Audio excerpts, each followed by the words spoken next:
nerds?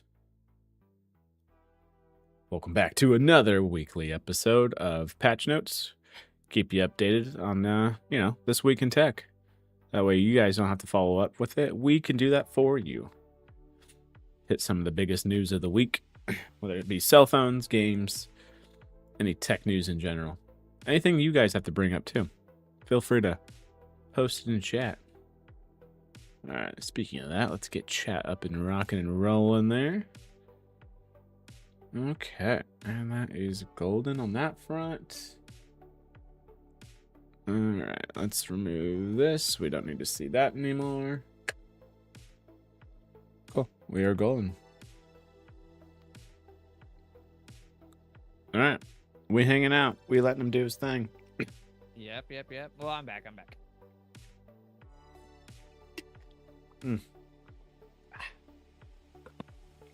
Bam. We're gonna go boom. Also, just as a top of the note here, just because it's on my mind right now, and hence the thing on the bottom of my screen at least. If anyone ever needs to talk about, personal life shit, whatever not, I'm pretty sure Dak Kyler would vouch for this as well. Yeah, feel free to bring that up in a DM or whatever not to either one of us, because Oh yeah, of course. your voice matters. So I just want to put that out there up front on the episode. So, but Yep, you matter. yes, sir.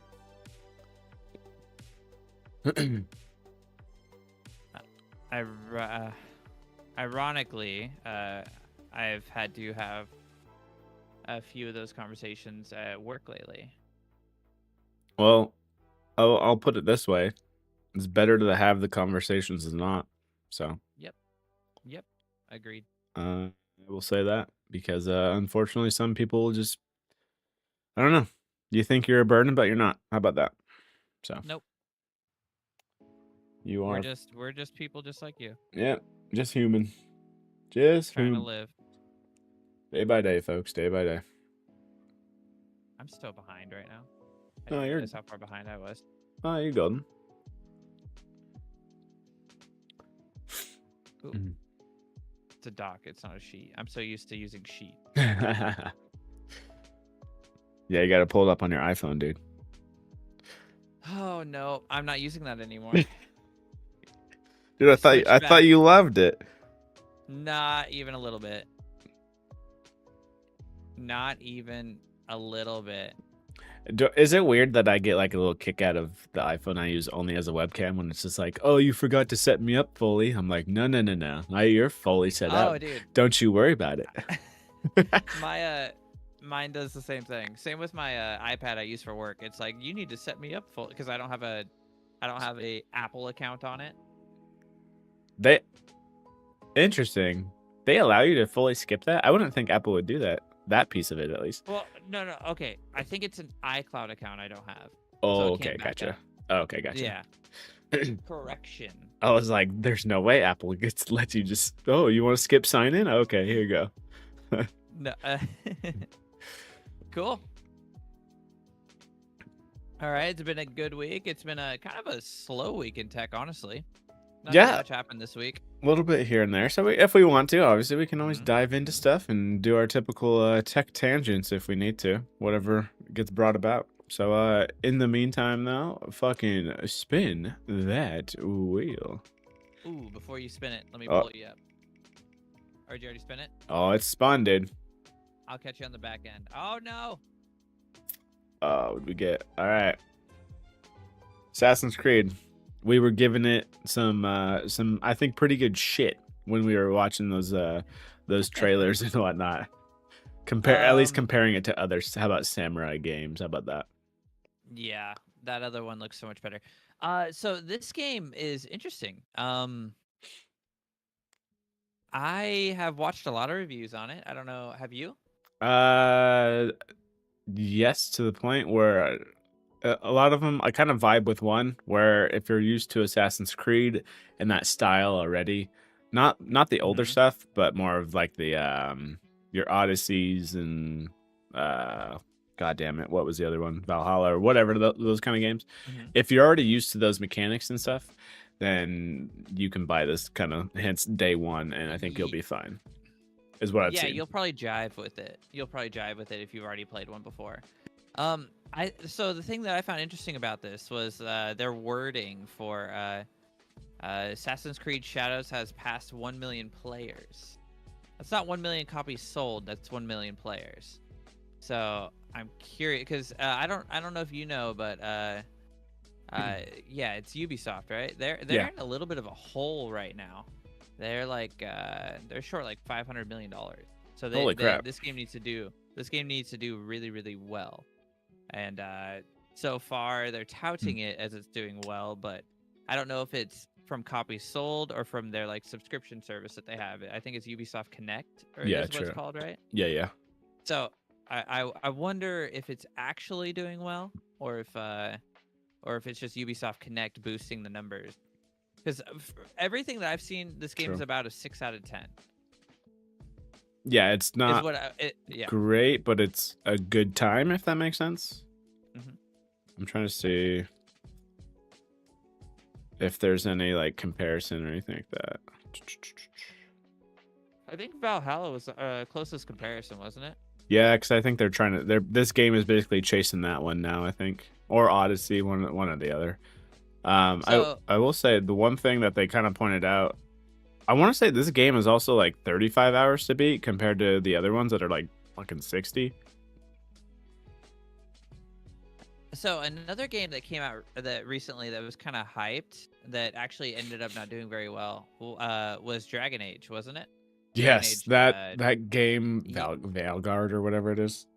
yeah, I wanted to look at that. I wanted to see how well that game did on day one. How about this? I believe is this month or last month. It was already in PlayStation Plus. Like you could get it for free in a sense. I want to say almost. Dragon Age Veilguard? Yeah, I want to say like 6 months after, maybe. That might be putting nicely too. Dude, Dragon Age is not popping up on Steam charts. Am I typing It's in dead, wrong? dude. It's dead game. Oh, I found it. Okay, so we'll do 1 year because I'm not. When did this come out? It came out like. I want to say 6 months ago. That's best case scenario. Oh, it won't let me click the 6 months. Oh, it must have been December 21st. Was it? No, it wasn't. No way. 3 months does sound pretty. Initial release date October 30. Am I reading this right? Yeah, October 31st. Okay, I got all now. So it's peak players. Oh fuck me! It won't let me scroll over it. November 30th. It had 20K. All-time peak 60,000. All-time peak 60,000. So. Wow, that's bad. In terms of games in the AAA segment, I guess. Yeah, that's terrible. So what did Assassin's Creed get so far? I mean, True. Is that with? Are they talking? Okay, so they're talking 1 million overall. Then what was Steam? I'm curious what the biggest. I would assume PlayStation is the biggest provider of that, but still. So I think I wonder if we're gonna get any numbers specifically for Ubisoft Connect. Probably not. Yeah, okay. Steam's not showing anything for numbers at least. But let's look at Valhalla real quick. Yeah, because Valhalla's. Oh, okay. Yeah, so Valhalla's Shadows, I'm seeing 47, 24-hour peak, all time 47. Yeah. Valhalla's peak all time is 15 on Steam. No way. What? 15K. That's what I got here. I don't know if this is accurate. This seems kind of. I'm on SteamCharts.com though. Yeah. So I trust that. Okay. 15. So is AC at a like console just dominant? I almost wouldn't expect that. I kind of interesting. I feel like it's Ubisoft Connect dominant. I feel like it's their subscription service dominant more than but even then, like, you think they would promote those numbers though? What's something that recently came out in Game Pass that is also on Steam? There was one. It just That is also on Steam? Yeah. Man, I feel like Well, there was a game that they. I don't know why ahead. Pal World is the first thing that comes. That's not recent though, but Oh, Power World's gonna be a bad example. Power World's I gonna be know popping. they just I'm gonna dominate. look it up, and it's gonna have like That's the funny thing though. It's like if 2 million peak. I know if you would let me look at this social media account thing, see if they post it, because I'm guessing that they're just gonna post 1 million players and counting. This kind of goes for it. Literally right underneath that, it says, oops, this is from the Assassin's Creed account. Oops, we dropped some free game keys for UB Connect.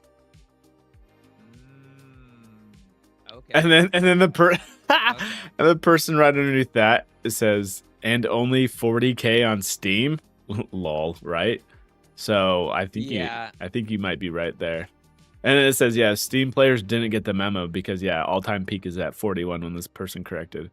And then, yeah, how many of them are from... Dude, you're right on the money. How many of them are from your subscription service? Yep, that's what it feels like. So that's 'Cause, what it is. That's okay. Just when I saw that, I was like, okay.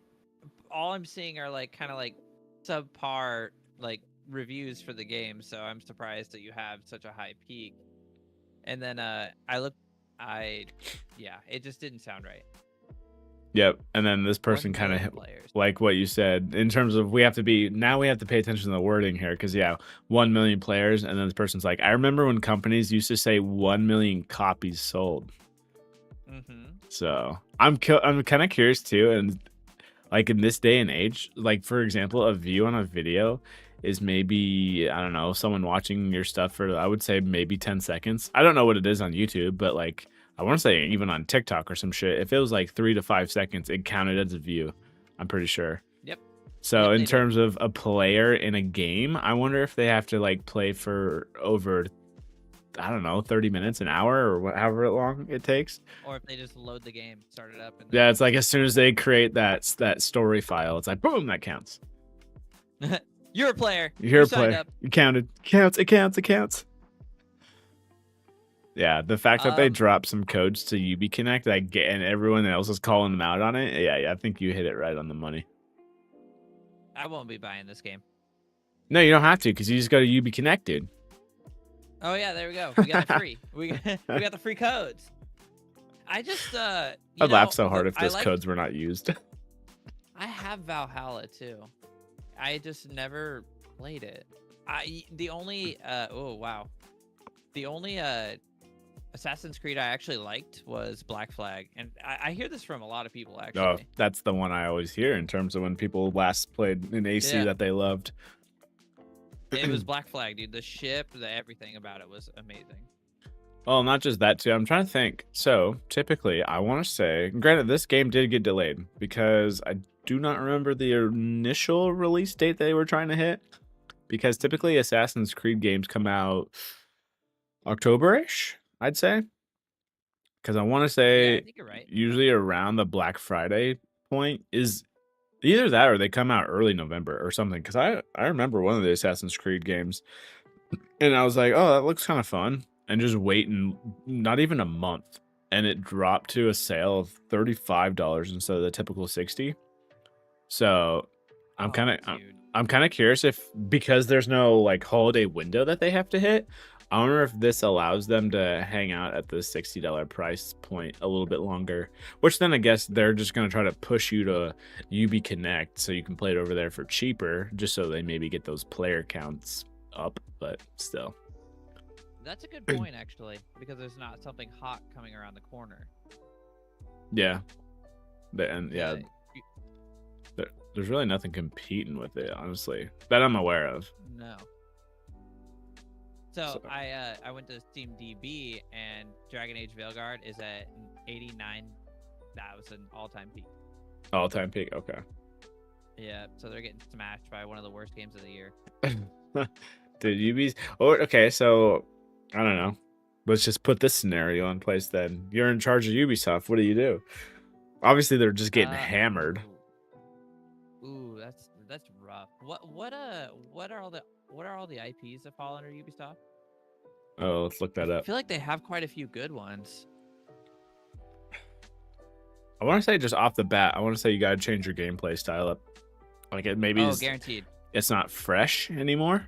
I guess maybe you're relying too much on the past while just putting in some new skins on something. That's my Oh, yeah. guess, but Yeah, like Assassin's Creed is the same game, just fucking smacked with a different mom. it's the Madden of Assassins. Ooh, they have Ghost Recon under there. Oh yeah, Like, they've all never the Tom done Cruise- a Sam Yeah. Fisher shit, and people get pissed at that. Yeah, dude, reboot the Ghost Recons, like the fucking A. Oh yeah, They dude, got Watch Dogs. they have Did Skull you and play Watch Bones. Dogs? Oh my god, we don't talk about that one. You mean Assassin's Creed Black Flag? Yeah. Let's Oh see. man. Oh, obviously the Far Cry series, but I think people are. Let's just say this: people get The Far tired Cry's- at a there are certain a few point of them that are good. of a formula. Mm-hmm. Like I understand you don't want to change it too much. I want to say I can't remember what dev said this. Someone made a good point where it's like when you're making a new game, there's like three pillars of what you have to do, and one of them was like you don't change it up too much, and then basically you slightly tweak some improvements or add just a little bit to make it different, which completely makes sense. interesting. Yeah. Yeah. So, what else you got? I would agree actually. Mm. Did you okay? First off, since we're talking about games, real quick, Yeah. did you watch the Future game show? I didn't watch it in full. I did see one. What did I send in a chat? Neither did I. I skipped through it, but there was one really cool game. I can't remember what it was called now.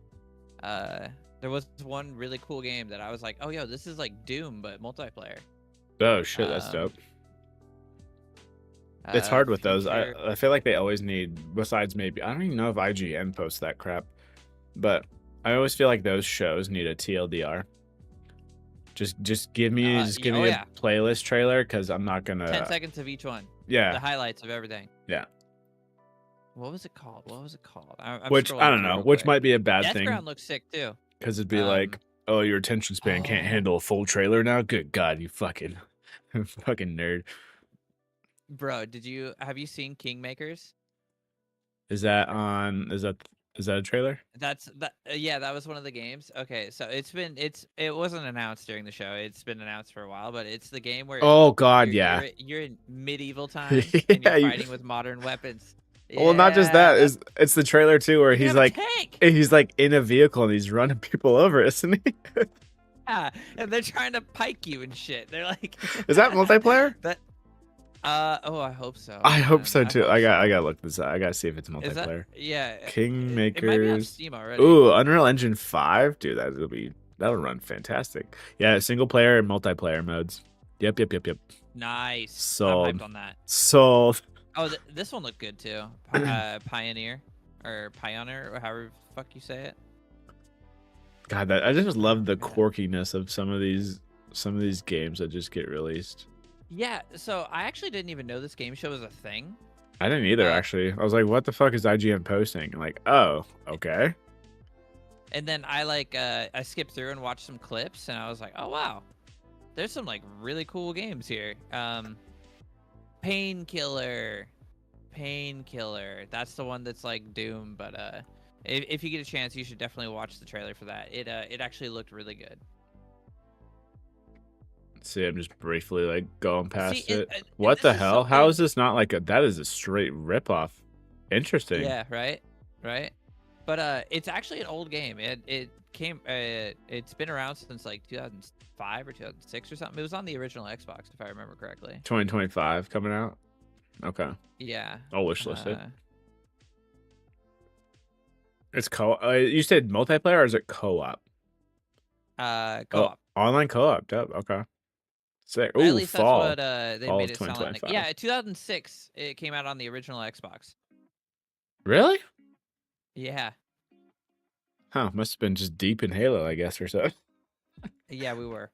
I was like, just don't even worry about it. Dude, you're never gonna watch a Ubisoft present and expect to see Kingmakers. That's the thing that Oh, Ubisoft is true. fucking up. You know what I mean? When you watch a Ubisoft Connect, you're like, okay, I'll see Assassin's Creed. He's gonna jump on a building. His two knives are gonna pop out of his fucking shit.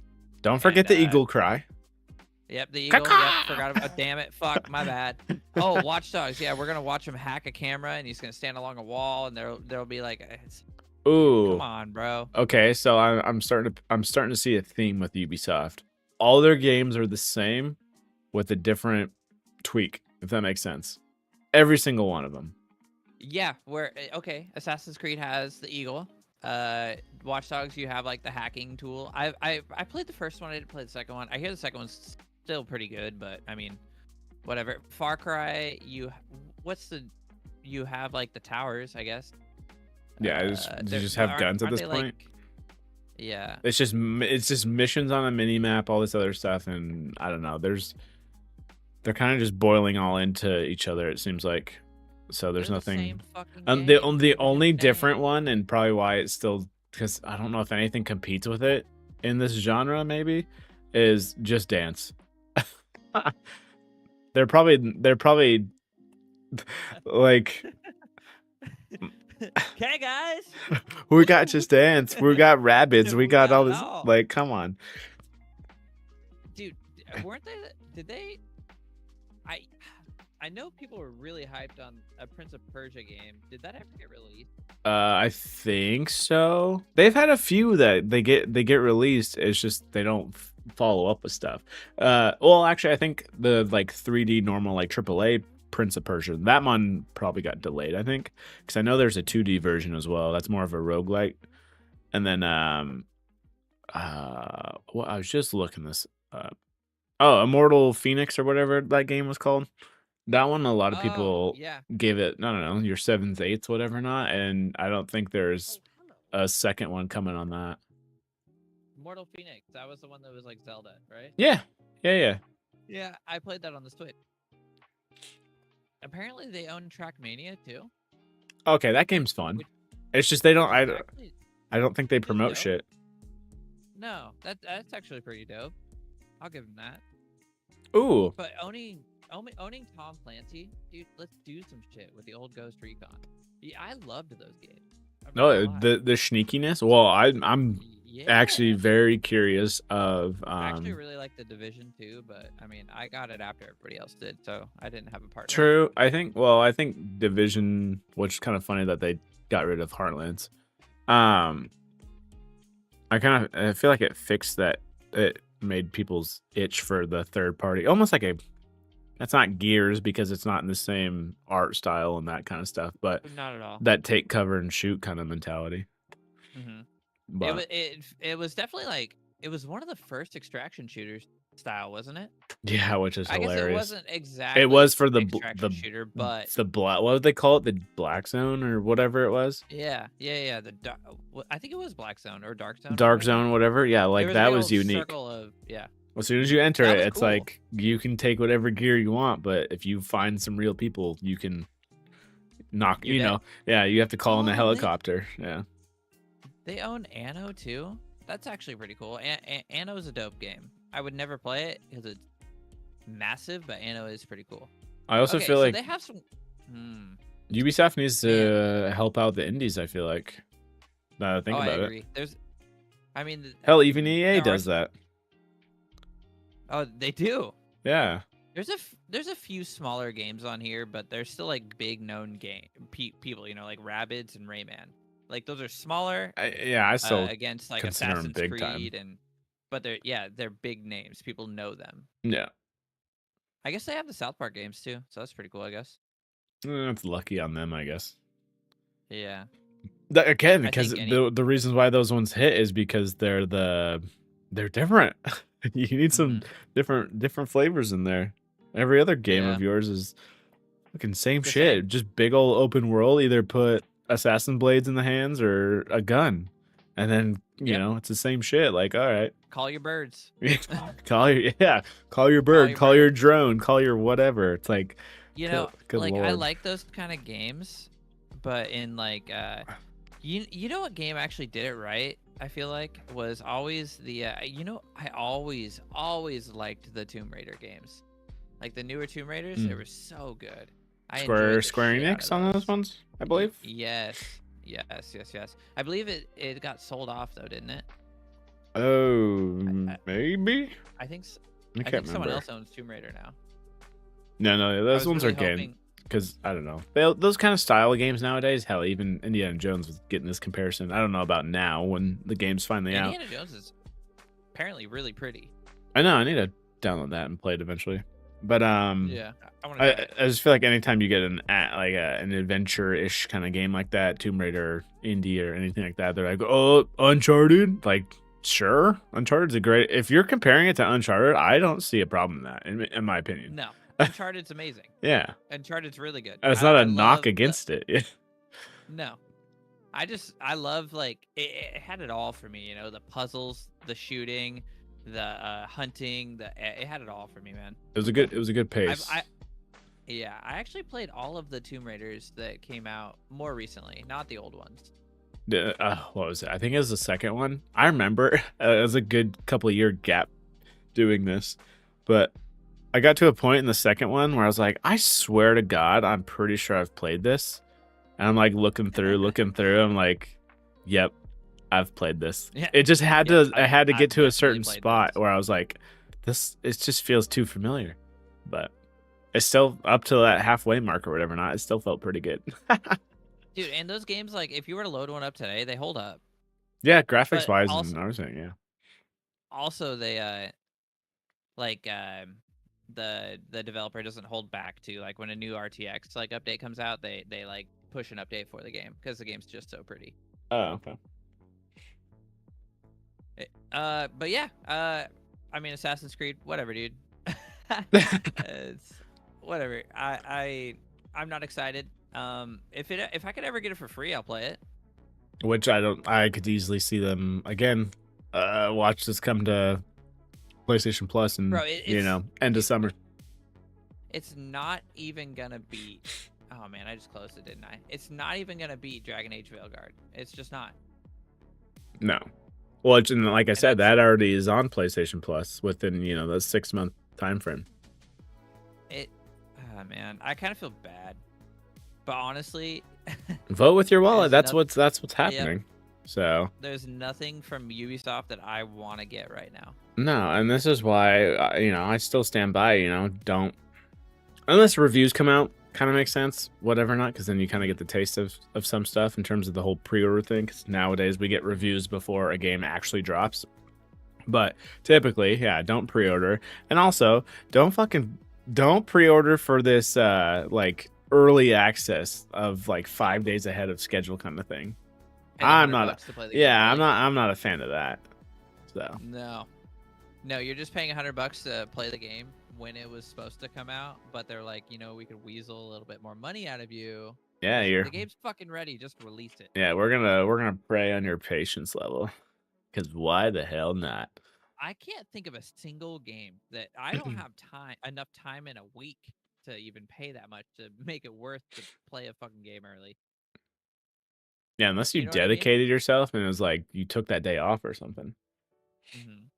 But Like I don't see even for like yeah, I have no idea what game I would even pay do that for. to play early. Yeah. Yeah, I don't think any game, I don't know, deserves that in my opinion, but No shot, dude. No shot. all right. Booty cheeks. Let's see what else we got next. 2 million players, 2 million players, 2 million players. Let's go. Oh, speaking of wait, okay, it's gonna land on that one. Well, the good old Pixel 9a. Oh, wait. Ooh. We're going to talk about this next week because we're going to delay that conversation just like Pixel 9a got delayed. But no, overall, I think it looks great. I think it does too. It looks clean.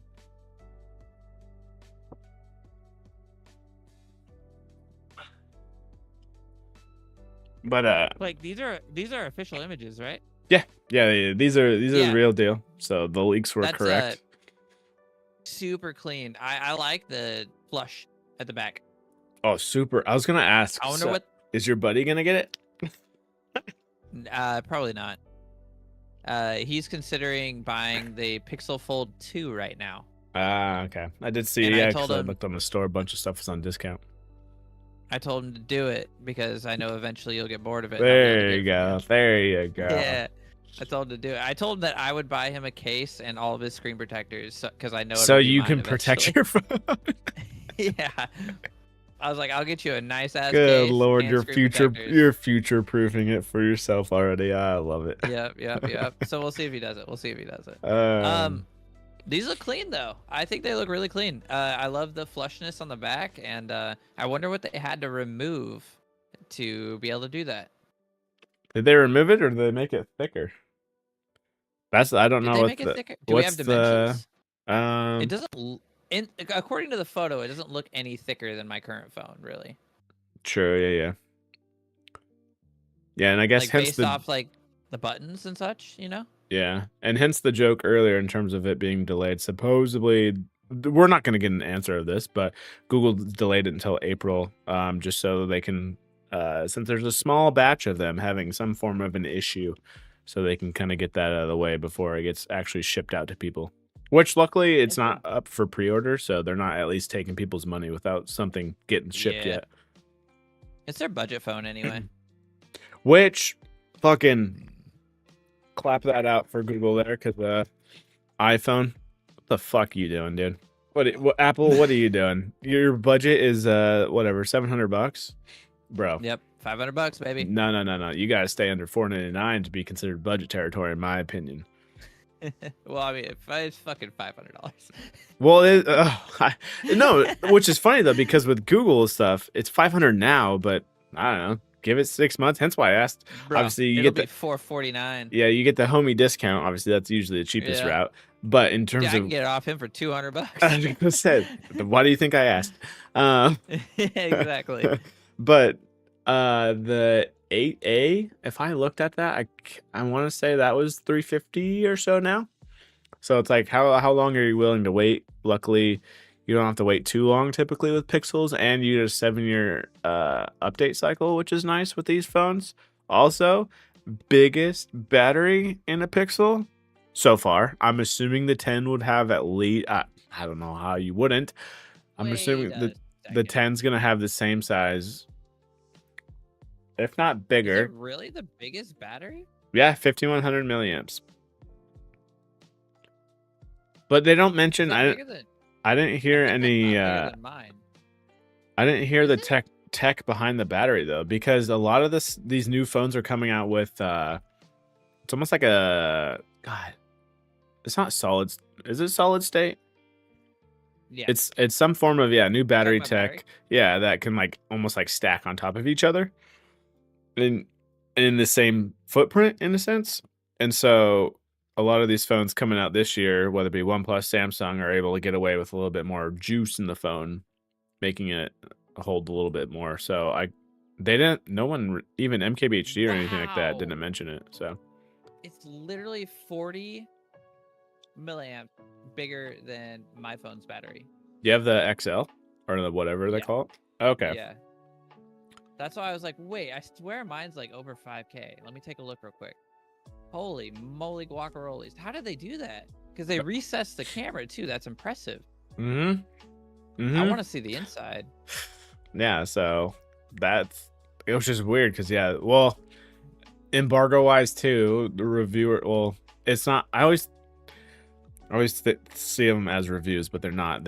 All those videos up now are impressions of the phone, just because they don't have them fully just yet. Because I guess embargo wise, they were only able to show the back, the front, and if the screen was on, it was only the home screen of the phone. They couldn't show anything else, or they were not supposed to, at least. How about that? So want them to put the fingerprint sensor on the back of the phone again. They could. That's the funny thing, dude. That's a funny thing, because it's like you just did that just to make you like have something new, just for the sake of new, but. What does it do compared to on the back? Or hell, I've always loved the phones that have it on the power button. Power button? Yeah. That was the other option that I was thinking. Because Samsung does it on the power button. Also, on your phone? He's absolutely right. It works. It works, but dude, the one on the back was like it was literally the fastest What's good, fingerprint Puma? sensor. Oh yeah, it was Whoa. instant. Yeah. Not just that, but on your phone, is it the what do they call it now? Is it because it's the same one as Samsung, right? The optical or whatever they call it. Underneath the screen Yeah. fingerprint sensor? Or yeah. I think so. I'm not entirely sure, but I think so. Because I would at least hope then this 9A has it. Because I know it's two different It's techs. fast. It's reasonably fast. It's just like the one on the back, dude. My phone didn't even have to think about it. You know? It Well, was no, like, it's I tapped perfect it, it too was because open. as soon as you're like, if you're reaching in your pocket or something, your finger naturally You can tap it yeah, and it's chilling there, opening. right on the Yeah. logo. Do your thing. Mm-hmm. And yeah, because I don't think there's an excuse for material wise in terms of No, glass because you're versus still plastic. using a fingerprint sensor. You know what I mean? Yeah. Either way, you're using one. Dude, if anything, what they could do is just use that as a nostalgia kind of thing if they really felt like it, bring that back. But It would be cool in the A series. Just like throw it in True. there, man. Make it cheaper, yeah. Throw it in there. Yeah. Yeah, I just want to see this thing So- out in the wild. Question. Yes. Have you had an A series Pixel? Not me personally. Let's see, I've had the 3 and then I jumped to the 7. So Yeah, because I went 1, 3, and then 7. Wow. Yeah. That's a big jump. That's a long wait. Yeah, because I don't get me wrong, I've messed with it, hence why I have one in my drawer kind of thing. I've messed with a 3A just because it's the literally like exact same size and everything as the 3. But So would you get an A series? honestly, yes. Because I'm not joking with you on this, and hence why again I asked you in terms of your buddy. But I was like, oh, I wonder what the trading value is for a like quote normal phone versus a the 9A. And obviously I couldn't check because it said coming soon and I wasn't able to mess with it. So I was like, oh, let me see the 8A and just see what kind of trade-in value I get, even for a good quality phone in a sense. I think they were only gonna give me like $90. I was like, what the fuck? Interesting. Yeah, $90. 90, and I understand that in a sense because, correct me if I'm wrong on this, when I feel like Google also has better deals on their watches versus their phones sometimes. But I want to say typically right when something is released like that, and I'm curious if Google's waiting for this phone to actually be like released to then offer up if you trade us in a phone of whatever sort, you get $200 instead of 90 or whatever it is. That's yes, you're right. That's how we got our Pixel 9s for cheaper. I don't remember exactly how much they gave us for our Pixel 7. But it was a healthy chunk. It was like $400 or $500. And see, yeah, that was a good chunk. That's what I was expecting. I was like, if I only have to pay, I don't know, $150 or $200 for, going from 7 to 9A, I'm like, shit. Even if it's a quote unquote downgrade, I guess, whatever. Not, it's like, I'd be completely fine with that. I don't think so either. You get no camera bump. You get the 7-year updates. You get the screen size. Literally, I'm pretty sure this iPhone 13 I'm looking at it would fit exactly within that mold. Like that's the size I would think it would be. Probably. And not just that, but like shape and everything. I actually want a smaller phone for my second phone too, because both of mine are like the big ones. Oh, okay. No, and I think this one would be great. And it was, oh my goodness, it was hilarious just watching those videos, just because. Dude, people have gotten to the point, granted, people be trolls in comments, like Clueless Puma over here, what a troll. But, freaking people were complaining about the bezels. I'm like, are you kidding me? What? They're like, the bezels are dummy thick. I'm just like, bro, the bezels are even all around. And I'm just like, all right, let me see this. Let me see this full gallery. Is it going to show it? That's the outside. That's the video. Oh, they don't show it. Why do you only show the back? What, are you scared? They're really not that thick, though. They're not, and it's just hilarious. Like comparatively, I was just staring at my phone, looking at the screen. Yeah, they look Let me see if I could. they look fine. Pixel 9a, like, The bezels are dummy thick. dude, dummy thick. I'm like, that's what you have. Someone actually said If that's the only thing you're complaining about, then it's like, okay, whatever, that's fine. Here we go. That's words that actually came out of someone's mouth. That's crazy. Dude, people be wild. Dude, be wilding out here. What up, pro? Yeah, so let's see. Okay, yeah, kind of. Let's see if I can. I'll just click on it here. Yeah. I don't need your whole video of this stuff. Where's the front? Yeah, Where's the front? Where's the front? You can kind of see it in that person's hand. It's like, dude, we're worried about the bezels that much. Dude, these freaking manufacturers, though, always just showing phones. Oh, there we go. Yeah, this bad boy. 6.3 bezels all around circled. Yeah. Until the tech gets better with no selfie cam being shown, then it's just like, dude, this phone looks fine. The most shiny phone I've seen in my life.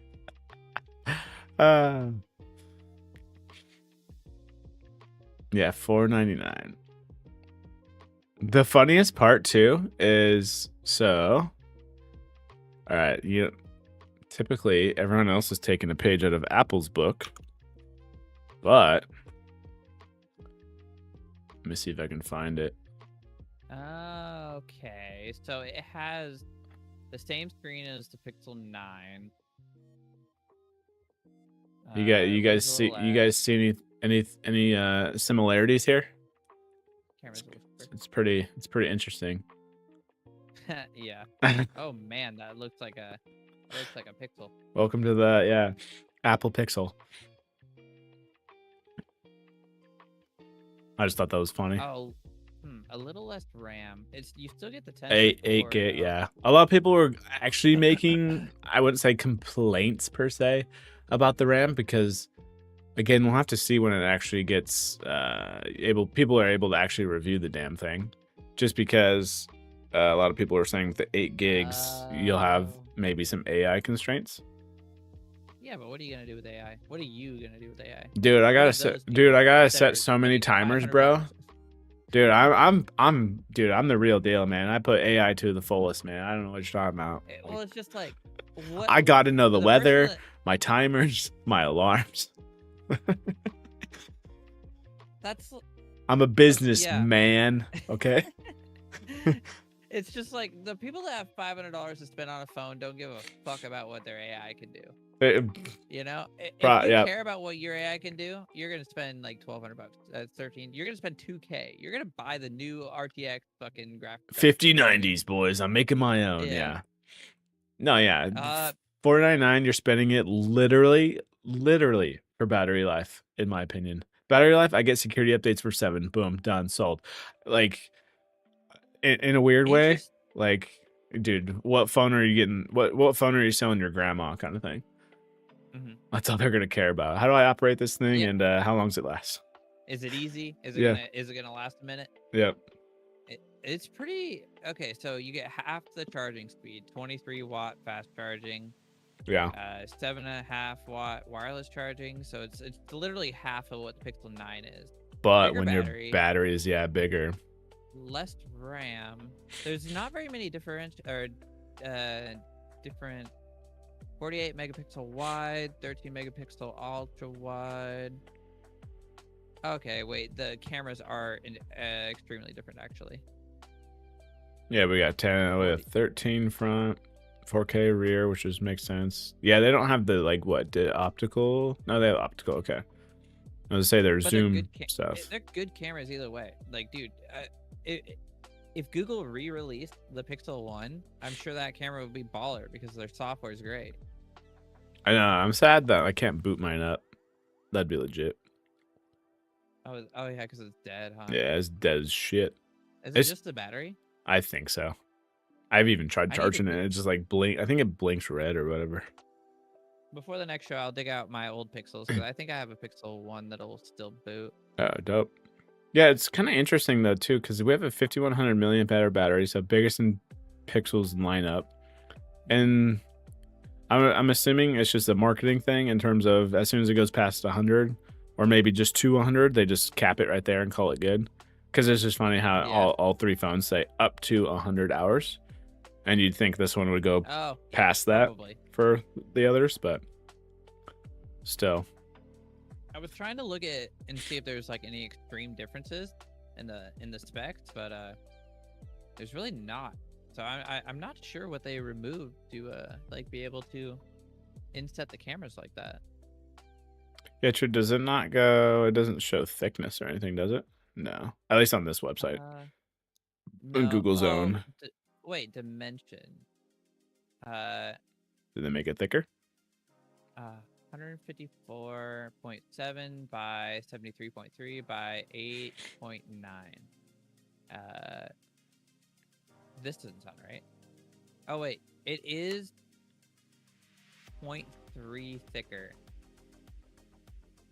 So the others are 8.5 millimeters. Okay. Thick, Yeah, and this because one's 8.9. no one's talked about their, again, if that new battery tech is So- in there or not, but Do I have a ruler? getting real technical with it. Yeah, because you get refresh rate, all that stuff. Yeah, either way, $4.99.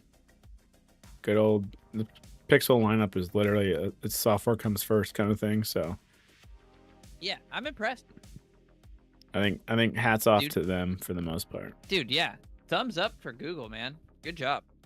Keep it up. Budget phones in general, they got to be less than 500 in my opinion. And unfortunately, I don't know, in a weird way, if Google, if this was like vice versa, and they decided to release theirs for 550 or 600, just because they thought they could, I guess you would see an instant sale with it, which at that point you'd be like, okay, that's fine. Whereas Apple, that thing is the 10 or 16e, that thing's not going down. That's the bottom of their ladder now, which is well, No. unless they want you to get used phones for some reason, but no company typically wants that to happen. So So real quick, I got in my buddy's car today, and I sit down in his passenger seat, and Yeah. I see his Pixel on the dash, and then he's got 2 iPhones in his cup holder. And I'm like, bro, you literally walking around with 3 phones? They're Yeah, what are you, a both tech reviewer? They're both iPhone 15 Pro Maxes. Like, Why two of the 2 same? I don't have an answer for you. He said he wants to get rid of one, and I'm like, I don't want it. I don't want it. Dude's got that freaking baller burners there. Yeah, straight up. Most people are rocking Nokias or some flip phone or some, straight talk wireless kind of shit, and he's over here rocking iPhones. Yeah, he gets them all like on contract from Xfinity, Uh, and then he pays them off and slings them like they're hotcakes on the school parking lot. Oh yeah, speaking of that, like not the school parking lot piece, but I did see another, I don't know, people, I think they're just trying to reach for stuff now. They're like talking about how the 9A won't have satellite connectivity, but we're definitely at a point where, again, whether it be this AI stuff or that kind of feature, how often is the normal person using that stuff? Yeah, I have it. I don't use it. Yeah. It's cool, but I haven't needed it. You know what feature I think my phone can do, but I've never used before, is charging stuff off the back of it. What is there? Yeah, I've used that once. Just to for show charging my someone? headphones. Oh, okay. Yeah, and it was just to show somebody that I can charge my headphones. Yeah. Yeah. It's one of those features where if they took it away, I doubt anyone would hardly notice it unless like The Verge or someone made an article or something about it. Well, it's like I don't want your phone has a finite amount of battery. Why do I want to share it? That way you What am can I listen gonna to share it to? that way you can listen to music when your phone's dead. Them sweet, sweet boner jams. It's like it doesn't make sense. I'm gonna charge someone else's phone, and then my phone's gonna be dead now. Yeah, can we Like, can we take 2 of our phones and just have them both be charging and just in a they're constant state? infinitely charging each other. That's how you get free power, man. It's like plugging the power strip into itself. Oh god, it's like when EV people would say that. Like, oh, bro, if you just, since some EVs can power your house or whatever kind of stuff, they're like, what if it just plugs into itself? It's like, oh my goodness, not how it just works, but okay. forever is charging, man. Just gonna lose its shit through heat and whatever not. Oh man. Pixel 9a though, cool. I'm excited. Yeah. Google, props. Fix their shit, and hopefully it's good to come out. I don't know. Hopefully beginning of April, honestly. So. Just such a good price. Just such a good price. Yeah, which makes it hard when they're scrolling past like the 8A and everything. You're like, damn, but I could get a phone for $300. Yeah. Speaking the other side too. All right, so the EU versus Apple. This is round 2. Fight. Did I not have it? Oh, here it is. Yeah, so now this is a complaint about Apple and their garden when it comes to smartwatches now, for the most part. Yeah, this actually, we should just take this and go into the Pebble topic. Yeah. Because these tie in together. Yeah. This would be great. That's all I have to say. I want the EU to push this all the way through. Yeah, like they did with the power connector. Oh, thank God. Yeah. USB-C, baby. USB-C. Fuck the lightning port. Fuck the lightning port. Dude, I hate when I have to charge my webcam. I'm like, damn it, I gotta go get another cord. As first world as it sounds, but still. Yeah. You know what we need to do for both of ours? We just need to get the adapter, lightning to USB-C, and just like have one permanently plugged there, because you can never use it for anything else anyway. Yeah, true. It would stay in the phone. That was a good point. Yeah, it would never leave.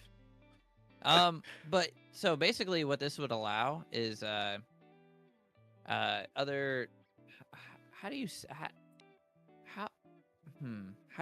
describe this specifically? Because what is it? It opens up the phone to be able to communicate better to non-Apple products.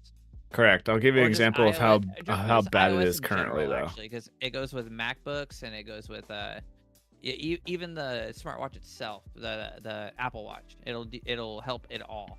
Yeah. Go ahead and. Well, so this morning I was watching the Waveform podcast, which is MKBHD's thing.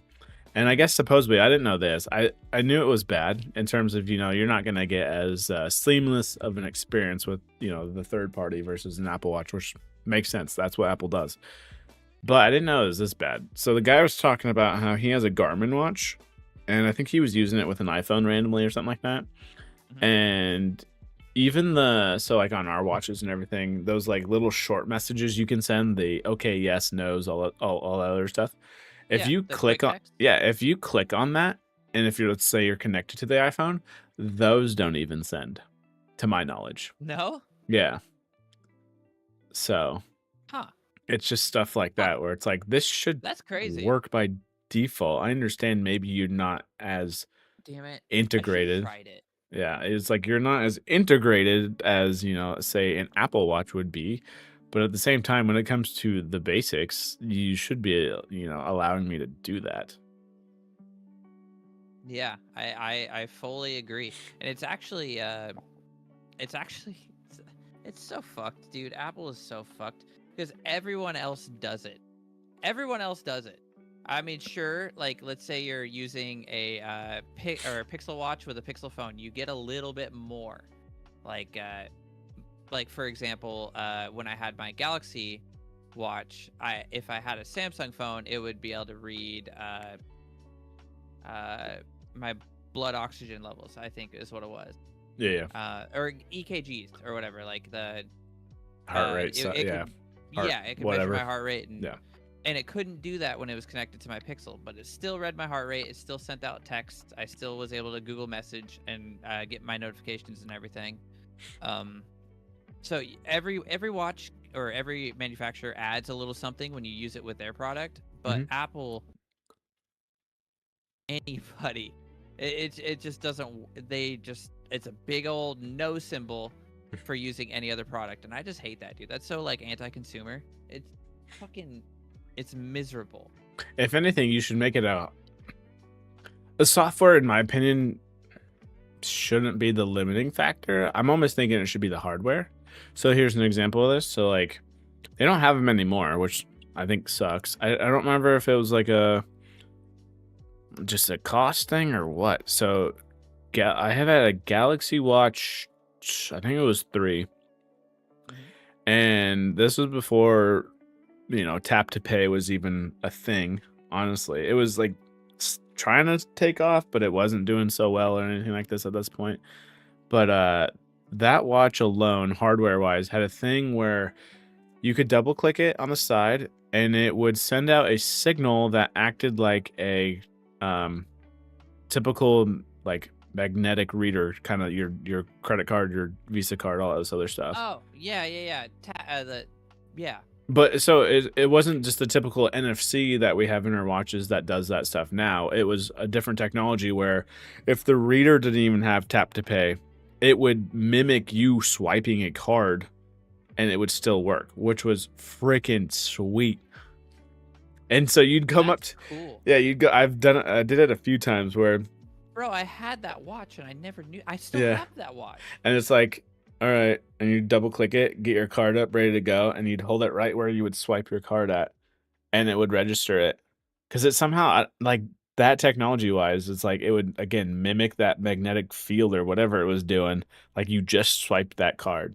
I'm like, that's That legit. is I'm like, that is so why'd you get cool. rid of this? Like, there's stuff like that where I think, if Apple were to try to, do something about this, that they could try to do it hardware wise. Like for an example, I'll give them this, the Apple Watch Ultra. That is so cool. A lot of people will just have that for honestly battery life, whereas it can do Mhm. so much more in terms of scuba diving, this and that, Yeah, and whatever. and all that stuff. But it's just like this article states that basically if you allowed third party watches and all that stuff to, in a sense, talk to your ecosystem a bit, would you still, that's the biggest thing, would Apple still be the top dog?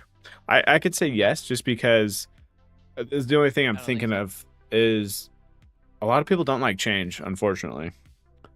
So You know what? You do have a point there. And since they've already got everybody tied in, yeah, not liking the change would uh, keep them from or changing.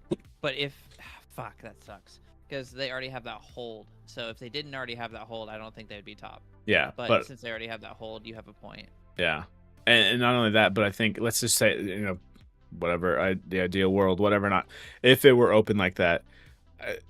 I think they would maybe the shift might be towards the, I'm thinking, younger demographic, because at that point maybe, or I guess maybe the parents at that point, because then it's like I could buy my kid a $150 watch or whatever, this Pebble that we're going to talk about, $150 watch Yep. versus the Apple Watch at 350 to 400, Yep. and then Yep. slowly but surely you get that trickle of more third party stuff versus just Apple. Yeah. Yeah, because when you delve into Apple products, it feels like you just have to be just Apple, and that sucks. Which I will say this, I feel like obviously because you've done it with your work phone, I guess personal phone, whatever, not in terms of messing with Hmm. the iPhone. I've had my stint with I think the 6 back in the day, and then obviously this just being the webcam, um, Hmm. and not having the need to be like, oh, I need a MacBook now, I need Hmm. a Mac Mini, and don't get me wrong, like if if for whatever reason, like, oh, big time creator, all this other stuff, like I gotta edit some shit. I see the appeal of a Mac Mini Studio in terms of the powerhouse those things Oh are, yeah, I and agree. they're complete creator machines in my opinion. But for me at least, if I just because I had one of those doesn't make me the best creator. I have to use that tool, and I don't have a need for said tool. So Hmm. I'll just never forget how like when I was locked out when I was locked out and I needed my iPad to be able to get back into my phone, and my iPad was at home and I couldn't use anything else to get back into my phone. yeah, I was like, this is fucking dumb. Luckily I have my Pixel, but I couldn't just send a reset. I was like, the fuck? I don't. Yeah, why do I need another I'll device? just never forget that. I've never had that issue with an Android device because I can just get a reset and we're good. It's easy. I go to another phone. I go to my computer. I go to, you know what I mean? Yeah, they're like, send I us need any like, email. yeah. And then now I need my verified other Apple device.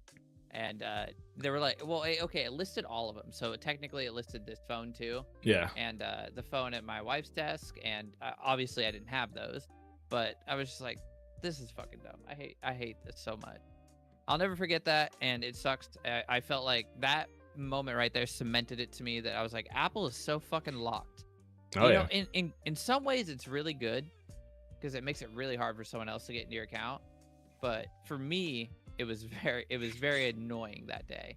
You know what I mean? Oh, yeah. It's a frustration. It's a pressure point at that point. Yeah. And not only that, it's just funny too, because technically the way it goes is I feel like a lot of people entering the ecosystem of Apple, I would more say it's on the iPhone than it is the laptop nowadays. That'd be my guess. Oh yeah. And then not only that, but I don't think the Apple Watch has ever come first, if that makes sense. Just because also with an Apple Watch, in order to even get it going, you, I believe, need the iPhone. I don't even know if you can do it on your computer. Yeah, you probably do. So I couldn't say from experience, but I would say honestly, you need a phone for your Pixel Watch too, though.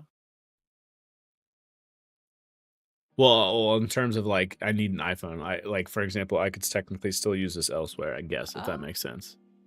In terms of setup. And yeah, you could get past. Yeah, and I would not need a phone for my watch. Actually, it's set up as its own line. I would just need to sign into my account. Yeah, but I just think it's funny how tied in general watches are to the device. Oh yeah. But like, have you switched your watch's device yet? And having to like factory reset your watch? No, I've kept so it as needed. It's so annoying. You know, one thing real quick on smartwatches, they need fingerprint sensors.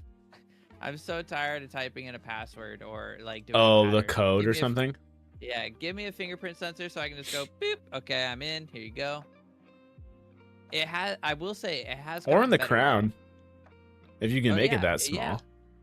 If you can make it that small. Say it's gotten so much better though, because you used to have to put in your code in between each like whenever you wanted to tap to pay, you would have to put in your code. Oh but now God! if you don't take your watch off, you don't have to do it. You know what I mean? You can just do your thing. Okay. Like, I used to have to do it every fucking time, and I was like, nope, this is miserable. Yeah, that part would get annoying. But yeah, I want the EU to push this all the way through. Let's make it happen. I love how they're the ones just setting Apple, determining what the hell they do. Well, you know why that is, because we're a fucking capitalist country, and we like, yeah, okay, we don't have to talk about all that though. It's just hilarious. But speaking of watches, though, dude, Pebble making the comeback, which typically nostalgia sells. I will give it that. But at the same time, it's hilarious how Pebble's been out of the business for I think like 6 years. I heard now or something like this, and no one has taken up their space. Well, so they were bought by they bought free back, didn't they? Yeah, so they were bought by Fitbit, which then Google's like, "Hey Fitbit, what are you doing? You're getting sold to us. That's what you're doing." And so coming to me. And then Google held on to Pebble's software. Their code, all this other stuff. And they're just like, "Hey, do you want to use this still?" And the original founder of Pebble's like, "Hell yeah." So unfortunately, because Google owns it, he can't call it a Pebble watch anymore, but it's called like Core, basically. So didn't he get the software back for free though? Yeah, they're just like, "Here, you can do whatever you want with it. We'll let you do it." That's insane. He got all that money from Fitbit to just circle back around and be able to do the same thing again. And he's like, "I got all this money." And Google, is Google gonna buy Core or what? Oh, yeah, exactly. No, and it's funny too, because he like these watches, the Core 2 Duo here, it's the exact same shapes and everything like that, just straight up straight up Pebble. So Oh, dude, they look nice too. I mean, they look clean, sleek. they're They'd be a clean. good like kids watch.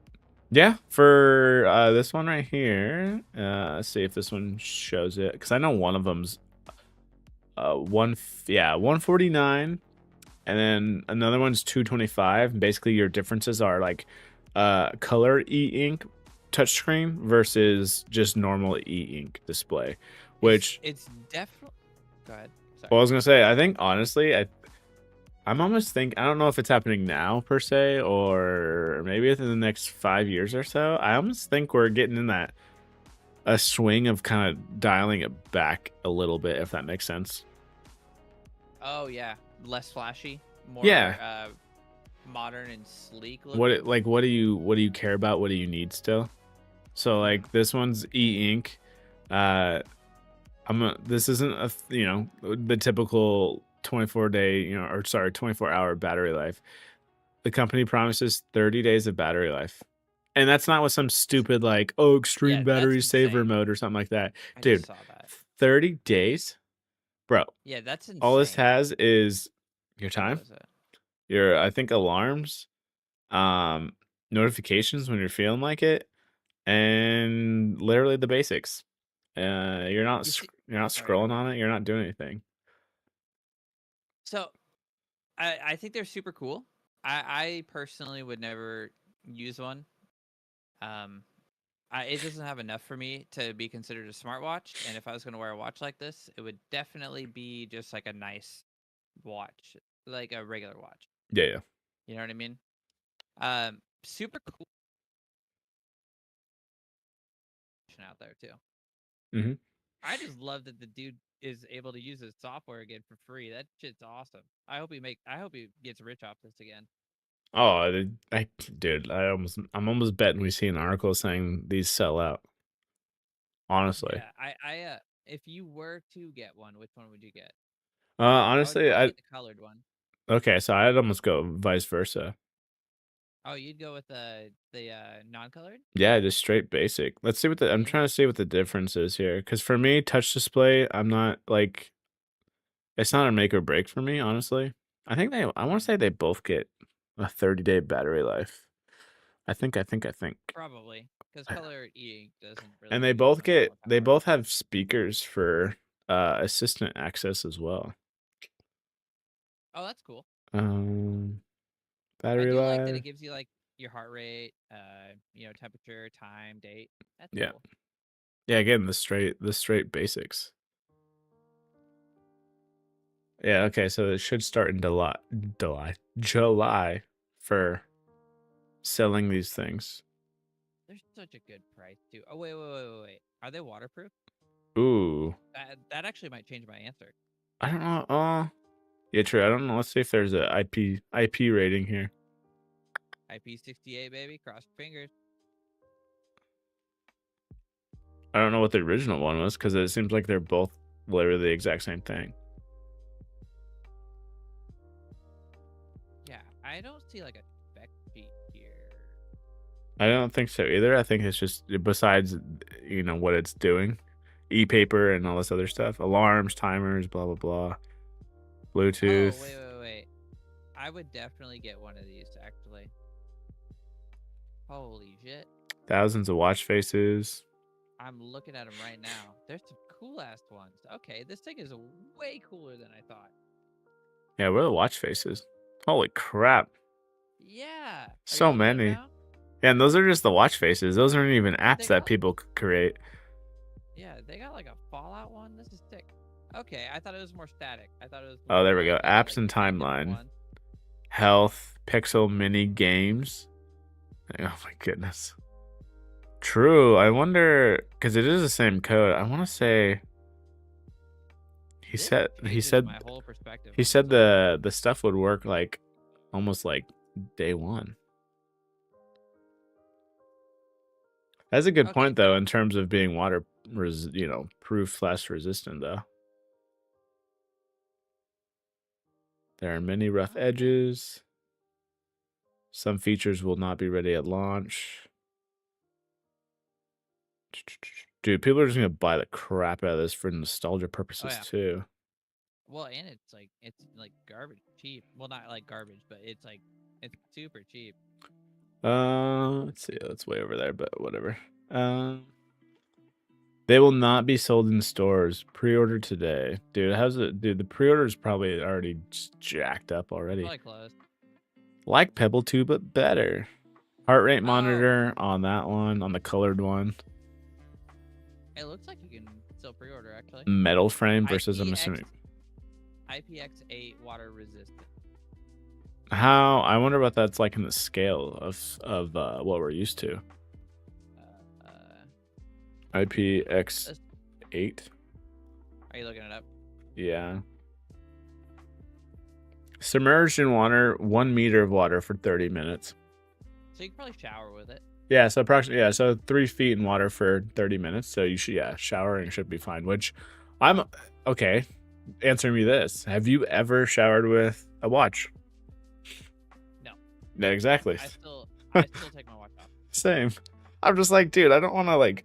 I understand even the Apple Watch has it where you can like it uses a speaker to blow out water and shit.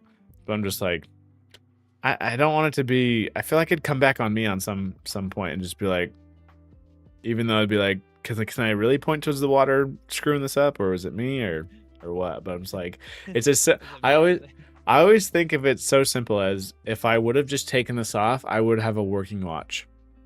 Yep, you know, yep, versus exactly. like, why do I have my watch in the Yeah, shower? 'cause you don't need it in the shower. Like the people that take their phones in the shower, I think that's crazy too. That's true. You But I'm a businessman. I thought you were giving that look because you take your phone in the shower for a No, second. I gotta watch My YouTube phone- everywhere. My phone is generally in the bathroom, probably on the counter or something, but it's not in the shower with me. Yeah, usually it's on the closest it gets. Yeah, is Or on it's the plugged in. sink, facing the wall, so the sound and the music can bounce off the wall, and I treat it like a speaker. Exactly, that's what I do. I'm That's always so like, funny. do I just pay someone on Etsy or whatever, not just to like do a 3D printed speaker, but I just as soon as I flip it over to like face the wall, I'm like, that's loud enough. That's loud enough. That's Yeah, good. exactly. That's what yeah. I'm like, as cool That's as it so is, funny. all it's doing is just do a bigger chamber for it to vibrate off of. So I'm like, well, all works. Yo, this thing is more impressive than I thought, actually. Let's see. Yeah, now we're in the After looking at the things. watch faces and the apps and such. Basically an upgraded Pebble 2. Yes, the big change is an what a freaking upgrade. Big change. Increase from 7 to 30 days of battery life.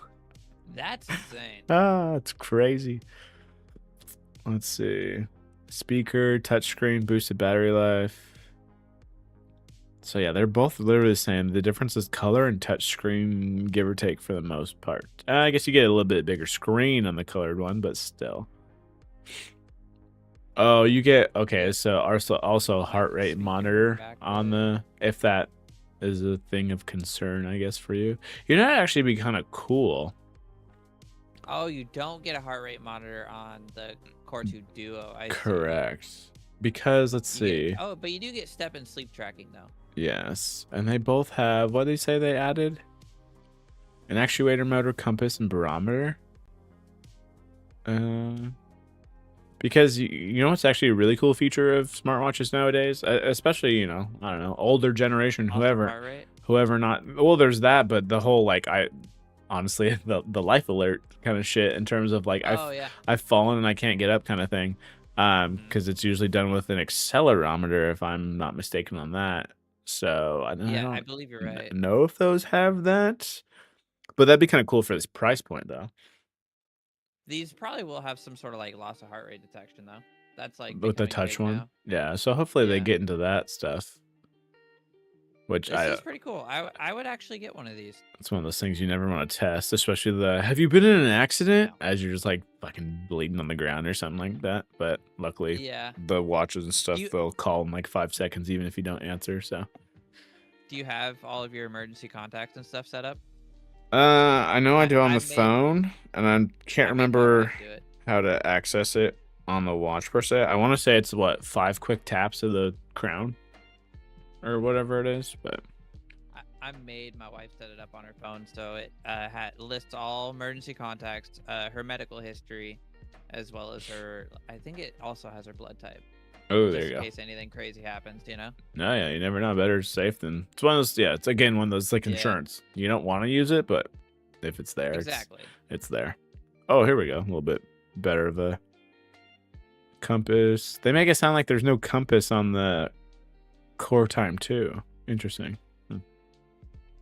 Well, they also make it sound like there's no barometer on the core time too. Yeah, I would assume it'd get the same thing. It is bigger because it gets everything else. Huh. Maybe the heart rate sensor is taking up the space for the barometer and compass. Yeah, true. It is bigger though, but it's not much bigger.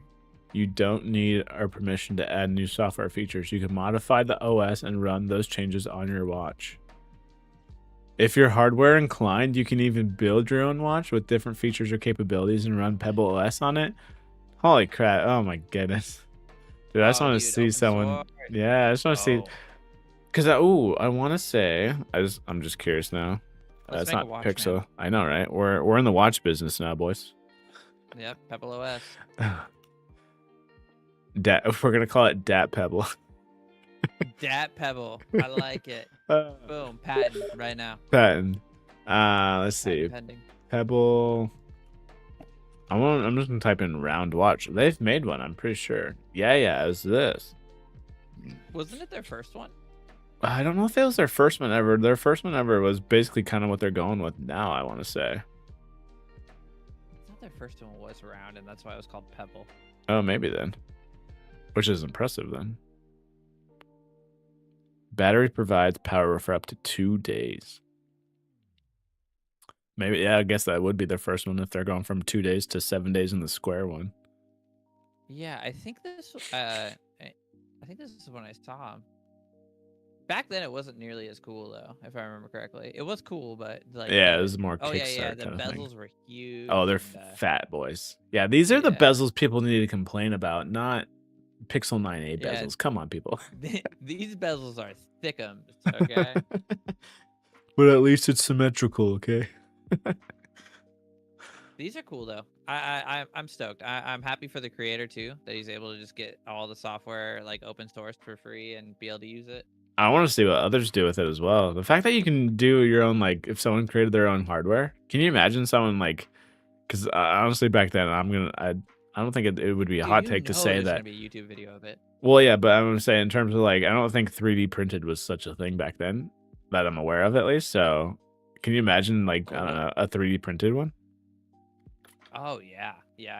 Because you can get little like round displays off Alibaba, and then like get like the smallest Raspberry Pi available, and literally make your own watch. See how it goes, dude. A freaking go real old school with it. Go pocket Pebble. That's a pocket watch Pebble. The pocket watch. That would be sick. With the chain and everything. That would be sick. Oh man, that'd be dope. Just old timey. Those watches. I know, they're so classic. You just have a metal casing to it, and you're just like, and it's just a digital ink display in there. Yeah, you feel super classy when you have one in your hand. Like, whoa! I feel like I should be like smoking a cigar. I'm about to take the train. I'm about to miss the trolley. I gotta get on the trolley. I gotta go. Oh, one sec. My monocle's missing too at the same time. Exactly. We got a bundle with monocles. I'm sure Alibaba's got a bunch of those. We can get them for free. There we go. No, that'd be legit though. Yeah, hopefully, obviously, we get some awesome third-party ones in there, but guaranteed, people are gonna make YouTube videos about making their own watch. Just get real nerdy with it. Yep. Beyond my scope, but still friggin' sick. Dude, even the watch faces are sick. I'm more of a modder than a maker. Yeah, like you make the foundation, and then see what I can, I'll modify see what I can screw up and be like, oh, that changes that. Okay. Speaking of that, the Xbox PC has been running great. Oh yeah, dude. I fully deployed it about a week ago, and it's getting way too hot. But I ordered some fans, and we're gonna fix that. Other than that, Oh, is it trying to rise from the top? There's no vents up top, right? Yeah.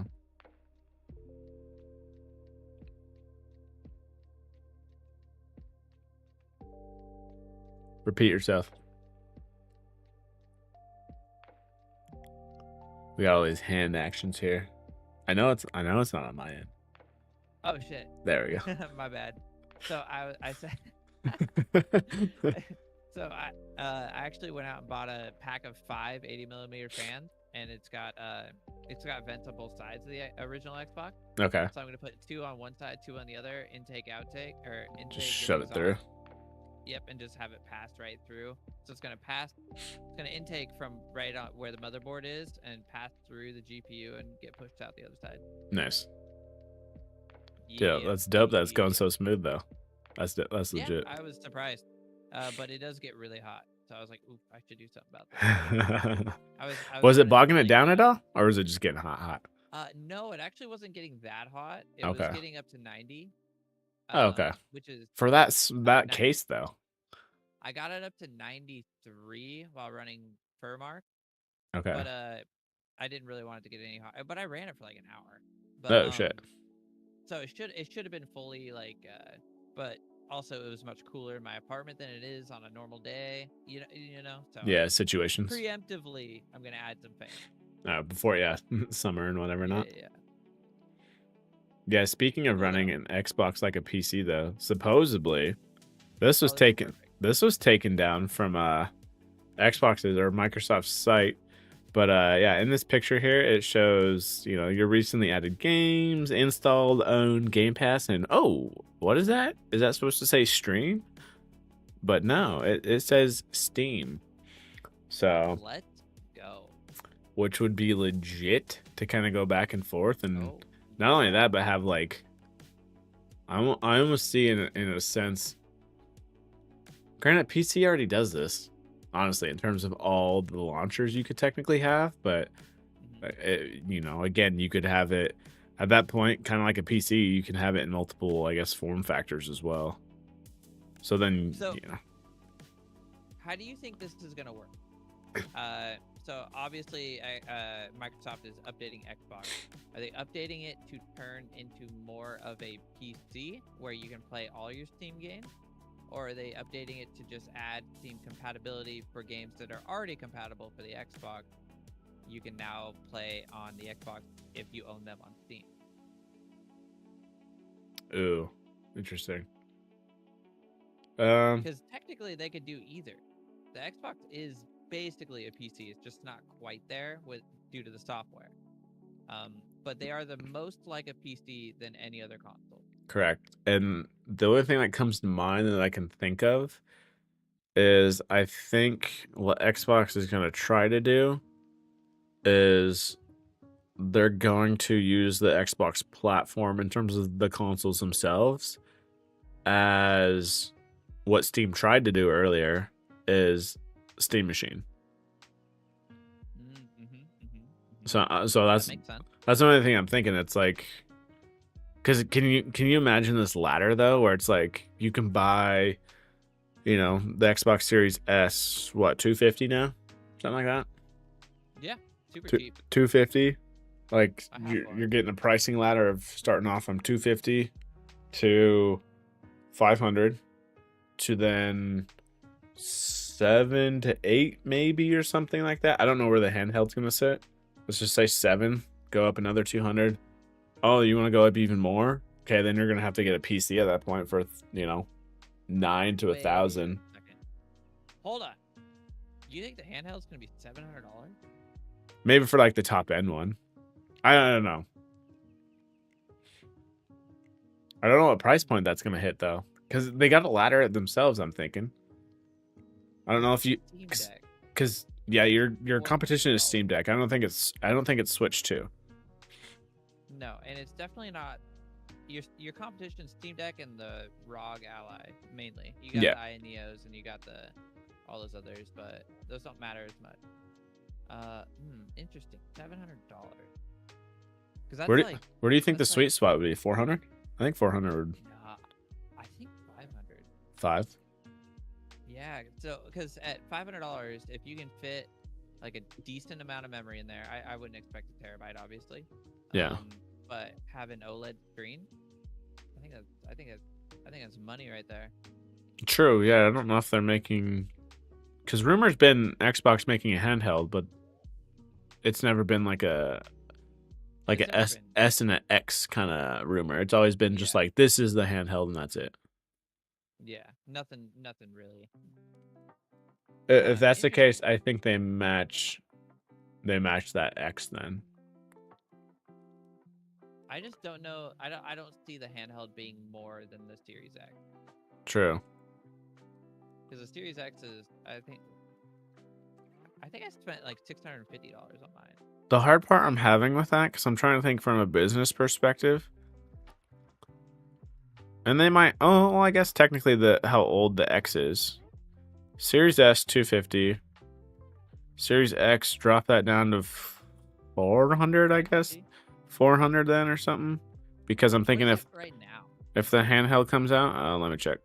If the handheld comes out and you put it at the $500 mark, my guess is you're going to be able to plug this into the TV, and then at that point you have a Series X. So it's almost like competing with itself. You think it'll be as powerful as the Series X though? I don't see that happening either. Oh, I guess true. Technically, they can make the Series X their version of the Xbox Pro version, if that makes any sense. Okay. Oh, okay. The Series X currently is $500. Why was mine so expensive? Oh, I got the Halo edition. The I don't Halo know one. if I paid a premium. I don't Was know it if I extra paid a $50 premium for that or though? not. Yeah, I thought it was the same price. Because I got it from Walmart. Ship. Where I paid like $649 for it. You know what? I actually just looked at my receipt. I'm gonna pull it up real quick. Yeah, So I'm so the only thing curious. is, I feel like the handheld will fall in between the Series S and Series X. Okay.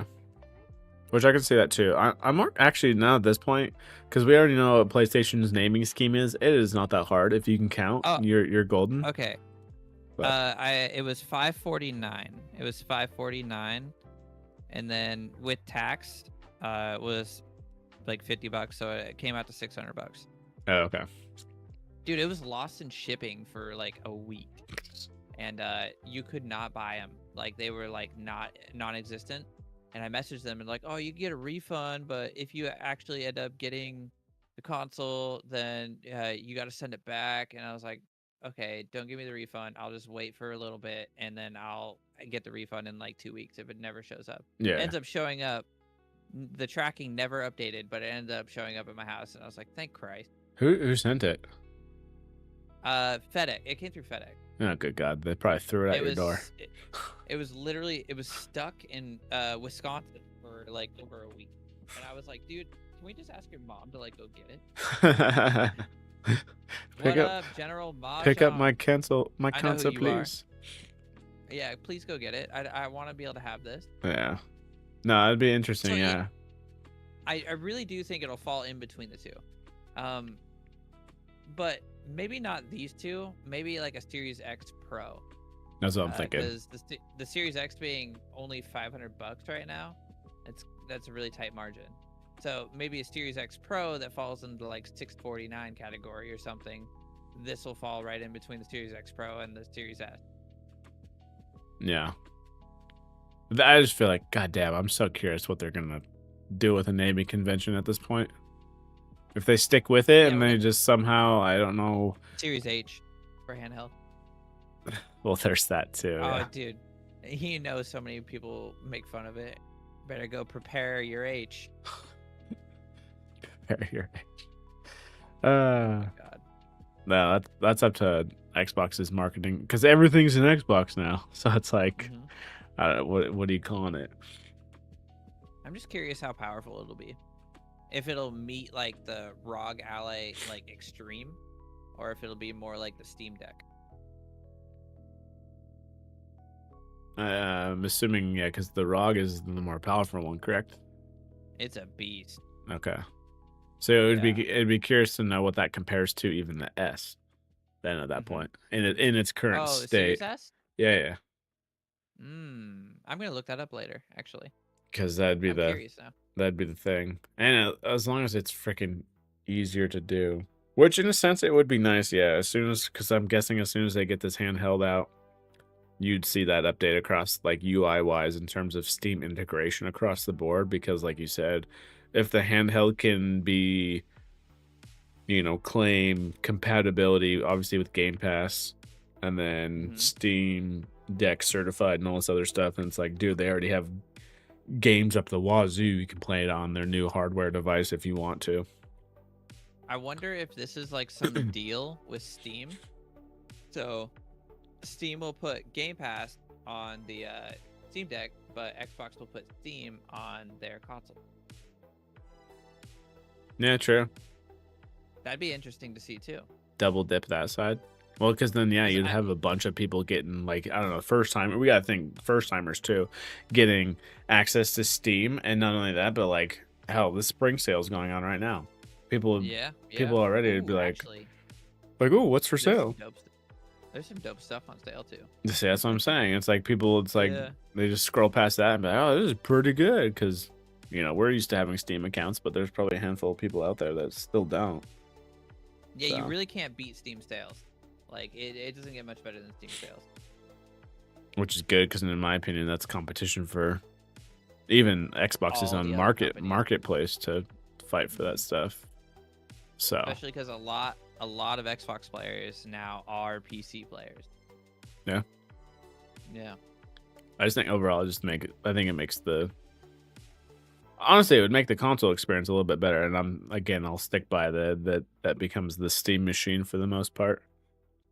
Because it's That just would be cool. big picture mode. Honestly, that's what it becomes. And Xbox, I guess Yeah. they would get the sale of the console up front, and then at that point, it's up to the user to get their software going. I'm trying to think what their handheld is gonna have that just makes them different compared to these other ones, because it's hard because the ROG Ally and everything, it's literally that's just a handheld PC. Whereas the Steam one is running its own whatever. Steam Well, OS. eventually these other handhelds will have Steam OSs too. So if anything, fucking power to the people, because honestly, we're gonna get so many options that you're gonna have to freaking make a decision, and it's not this like, oh, do I want Team Green or do I want Team Blue? It's like, dude, there's 5 options now. You just pick wherever the hell you want to play it with.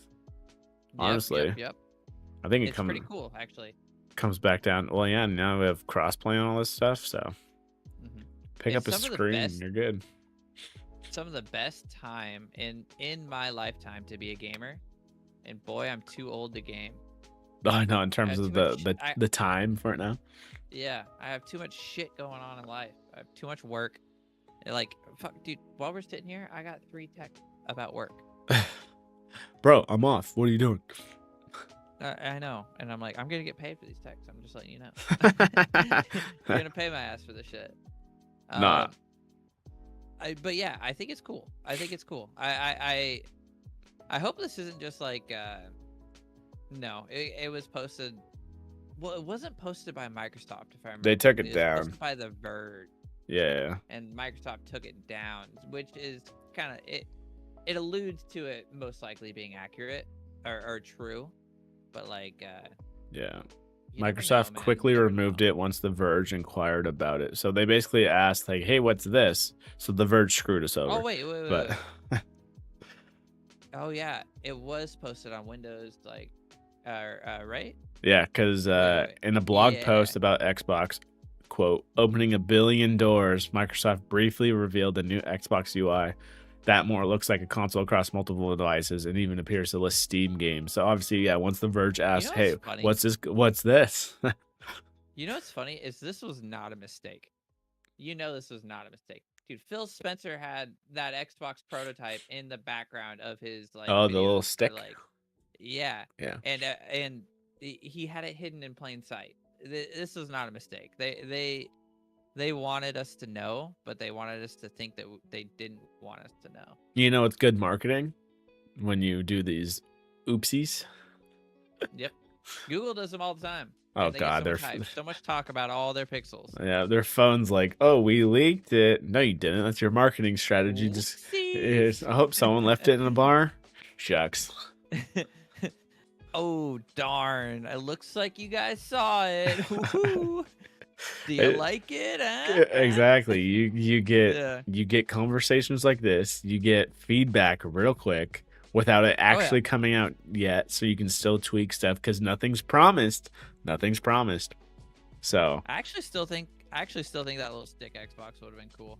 It would have just been like Chromecast though. well, But I honestly, mean, the closest thing they have nowadays is Fire TV sticks being able to do that.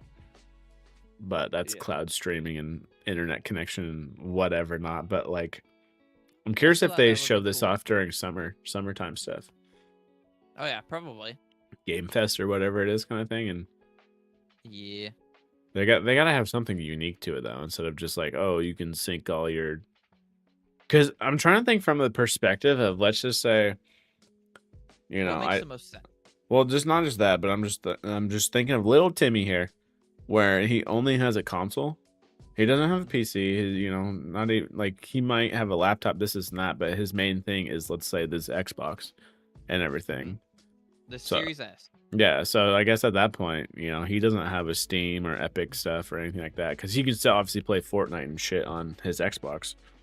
But I guess he gets introduced to the whole Steam world at that point. But does Xbox, especially this day and age, it almost would make sense years ago, because then you're like, oh, I can play PC games, in terms of exclusivity and whatever. Not, I'm like, probably more I guess maybe the indie side. I'm like, what are you missing out on? Vice versa. It's just like, I guess you're missing out on some of the indie stuff. But See, so the reason I think they have two ways to go with this oh is my god, they either A have to update the Xbox to be a PC, or B only allow games that are already like compatible with the Xbox. Everything on Steam is not compatible on the Xbox. Even everything on Steam is not compatible on Steam OS. So like they either A got to just turn it into a PC, or B just allow the games that are already allowed on the Xbox. I don't know, because again, what sense does that make though? well, Because so why wouldn't you just want them to buy it on Xbox? yeah, I guess you'd get attacked because they're buying it through the Xbox. yeah, so everyone's getting 30% or Microsoft's whatever it is. definitely taking attacked. Yeah. The one thing I thought of, and again, people's patience isn't so high, in my opinion, depending on what the game is. Maybe play progression. Ooh, there's that too. Yeah. The one thing I thought of was Xbox players. If, let's say, little Timmy again, Xbox Series S. Okay. Timmy, I'm him. You now have access. Guess what, Timmy? You can play Ratchet and Clank. You can play Spider-Man. You can play God of War on the Series X and Series S at that point. Oh wow. It's Microsoft's roundabout way. Yeah, to get PlayStation. Yeah, let's go. God of War, baby. Oh man, that's hype. I just That thought would be about cool. that. I That was would be like, cool. wait a minute, that opens the door for people to get PlayStation games on the Xbox. See, again though, I think that just makes it so you have to turn it into a PC though. Oh, 'Cause easily. Those games like they're like they run well on my PC, but they are not like terribly optimized. Well, okay, God of War is pretty good, but what was the other one? Like Days Gone, I played. It was not very optimized. Interesting. Yeah, that's the So are one they thing you giving can up on the see. console? Oh, That's easily. where it's like they're just like, okay, fuck it, we're just building PC boxes now. Yeah. As long as we can With an get, Xbox as skin. long as we can get you in the door of some sort. Hence, their marketing goddamn scheme, opening a billion doors. So they're just basically making PCs now. They're disguised as consoles. They're androiding Well, I guess they've been doing they're that for a while. androiding the shit out of the gaming market. Honestly, you can play on this device, this device, this device, this device, whatever. It all connects you to our marketplace. Or Yep. honestly, they probably, what I also see, it's probably on the back end. Not only does Steam probably still get their 30%, I think that's how it works too. I can't remember. But Xbox will probably get a cut too. yeah, they'll probably get some off the top of that because it's going through the Yeah. Xbox's UI to get to Steam, which in the back end They they're probably gonna only get get like 10 or 5%, 15. yeah, or something Yeah. off of it. So they're still making something off of Because whatever. they're the funnel, they're the channel, they're like the they're the middleman Yeah, getting you there. exactly. You know, it's funny too because my sister this last week asked me, she's like, "Hey, what console should I get?" And I'm like, "Are you done with PC gaming?" She's like, "Oh no, I just want something for the living room." I told her to get a A PC. I was like, "Just put a PC out there." Well, And here's your market I was like, "No, but for real though, if you're getting a console and you already have a PC, you should get a PlayStation." for the time, at least the timepiece of those games and whatever not. Yeah, the exclusives and Yeah. such. I mean, they come on. They're now coming to PC, but It takes a year, you 6 gotta months, wait whatever. generally a year or so. Yeah. But she wanted to play Split Fiction with her significant other, and I was like, "Yep, just get a PlayStation." Interesting. No, that's exactly. I think that's right where that market is, though. Oh, I want something for the living room now too. Well, here you go. Here's a. It doesn't run. Hell, that's what I'm doing with my little thing out there. I don't need it to run Yep. Word and this and that anymore. I don't care about that. Like, just open up, big screen mode and whatever UI you need to, and boot into that and call it good. Mine's loaded up YouTube right now. Yes, yeah. And then I have my little remote that I scroll with. I fucking love that thing. Oh yeah. So I think they know what they're doing, and it's just they're gonna. I just thought it was hilarious. I'm like, wait a minute, you can play PlayStation games now on this thing. Yep. Imagine loading up God of War on your Xbox. Hell yeah. It's like a big fuck you, Sony. We're gonna play it eventually. Yep.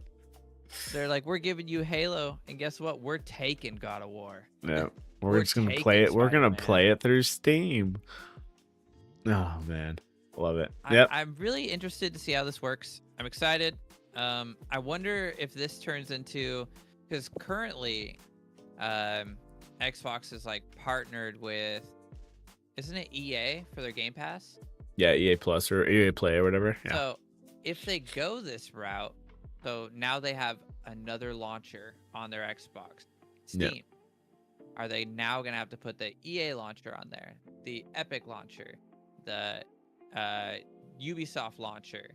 You know what I mean? True. Yeah. Like, are all these other companies gonna be like, "Oh, you're giving Steam a drop?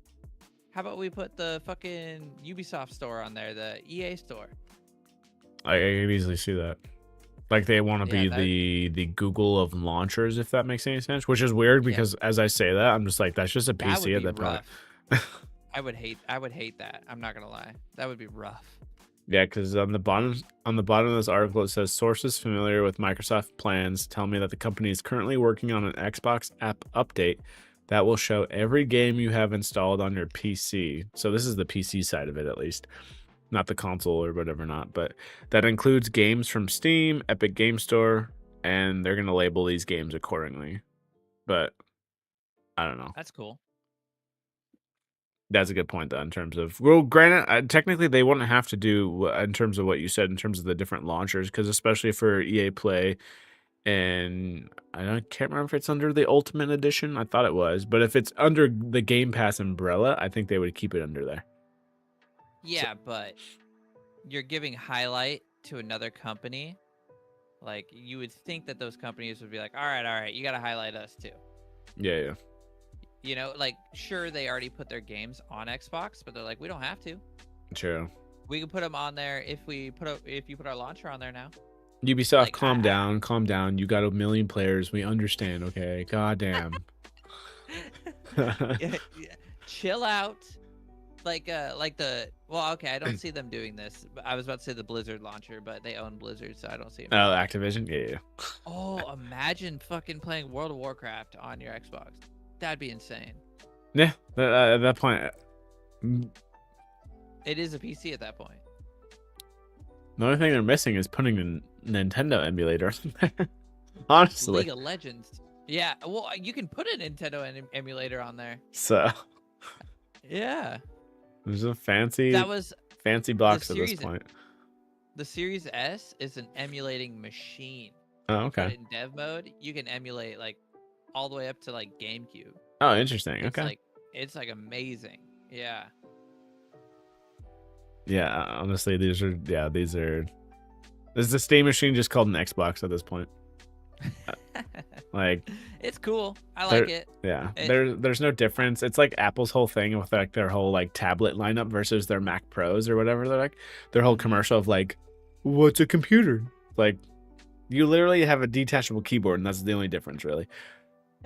So there's gonna be slight differences and whatever not, but at the end of the day, you're gonna be able to play your games wherever the hell you want, except on PlayStation, and Switch, I guess. Except on PlayStation. Yo, speaking of Switch, real quick, are you gonna get a Switch too? There's nothing that drives me to it right now at this point. How about that? And that's even saying Mario Kart. But that's understandable. I think the Switch 2 is the only console that is guaranteed I will buy next. Okay.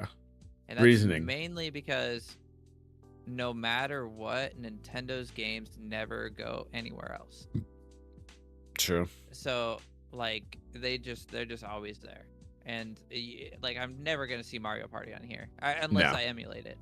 And the Mario games are usually fucking bangers too. Yeah. So that is like I'm most likely not gonna buy the next Xbox, maybe the handheld just because it's cool, but most likely not the next Xbox or the PlayStation, just due to the simple fact that I don't play nearly as much games as I used to, and B, I can wait the year. Yeah, waiting the year is easy mode. But Nintendo generally, I play the Pokemon games like day of every time. Okay. See, there you go. So that's incentive. Even the most recent release, I played it day one. I went, yeah. Makes sense then. Okay. Dude, freaking, I'm just trying to remember. Like, I think the last one I like fully dove into, Switch wise, whatever. Not, Mario Party's a gimme. That sells the console alone. But Jamboree did look pretty dope. But no, Mario Odyssey, awesome. That stuff. Man, I will say this: I never finished Super Mario 64, but instantly playing Odyssey, that brought me instantly back to that kind of style of game, and I was like, "Holy shit!" And it felt good. You know, a game is good though too when you get dropped off on that world, whatever not, and it's like, "All right, go find this," but you're like going towards it. And then again, I don't know if it's like almost like an ADHD kind of thing in the game, but it's like, oh, there's a moon over there. Let me go get that real quick. Yep. Oh, there's something over here. Let me go collect that real quick. Yeah, and it's just like simple things like that. Good. So I'm kind of curious. Too. Obviously, I would assume there's a second one in the works, which would be it wouldn't be exclusive, but I would think obviously it runs better on the Switch too, so you'd get it there. That game, and then it was on the Wii. I don't know if they ever put it on the Switch, but the hell was it called? Oh, Mario Galaxy. There we go. Okay. Those games were dope. They did, kind of. It was the 3-pack. Okay. You know what I'm talking about? Yeah. You do know what I'm talking about? Yeah. But that was like, what was that? Super Mario Galaxy, and there was like 2 others. What were the other 2? Super Mario 64, Mario Galaxy, Mario Sunshine. Yeah. Yeah, those were the 3. But I loved Galaxy. Was dope. It was good. Was sweet to have it. It was remastered though. Like they just released they didn't remaster it. They just put the OG on there. Yeah, I don't know if they've. Goddamn, I don't know if they've. I'd have to see what the lowest rated Mario game was. Because I swear to God, they're at least. I think it's a 9.8.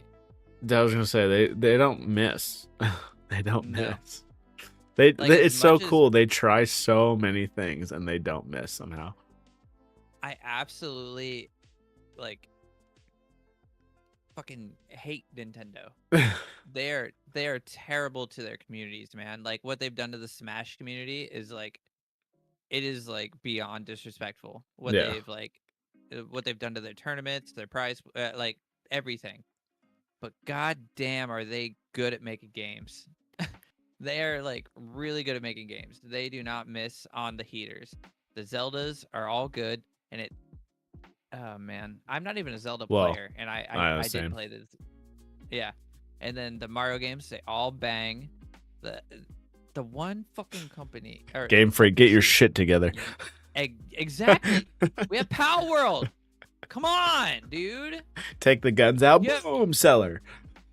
you have fucking bro.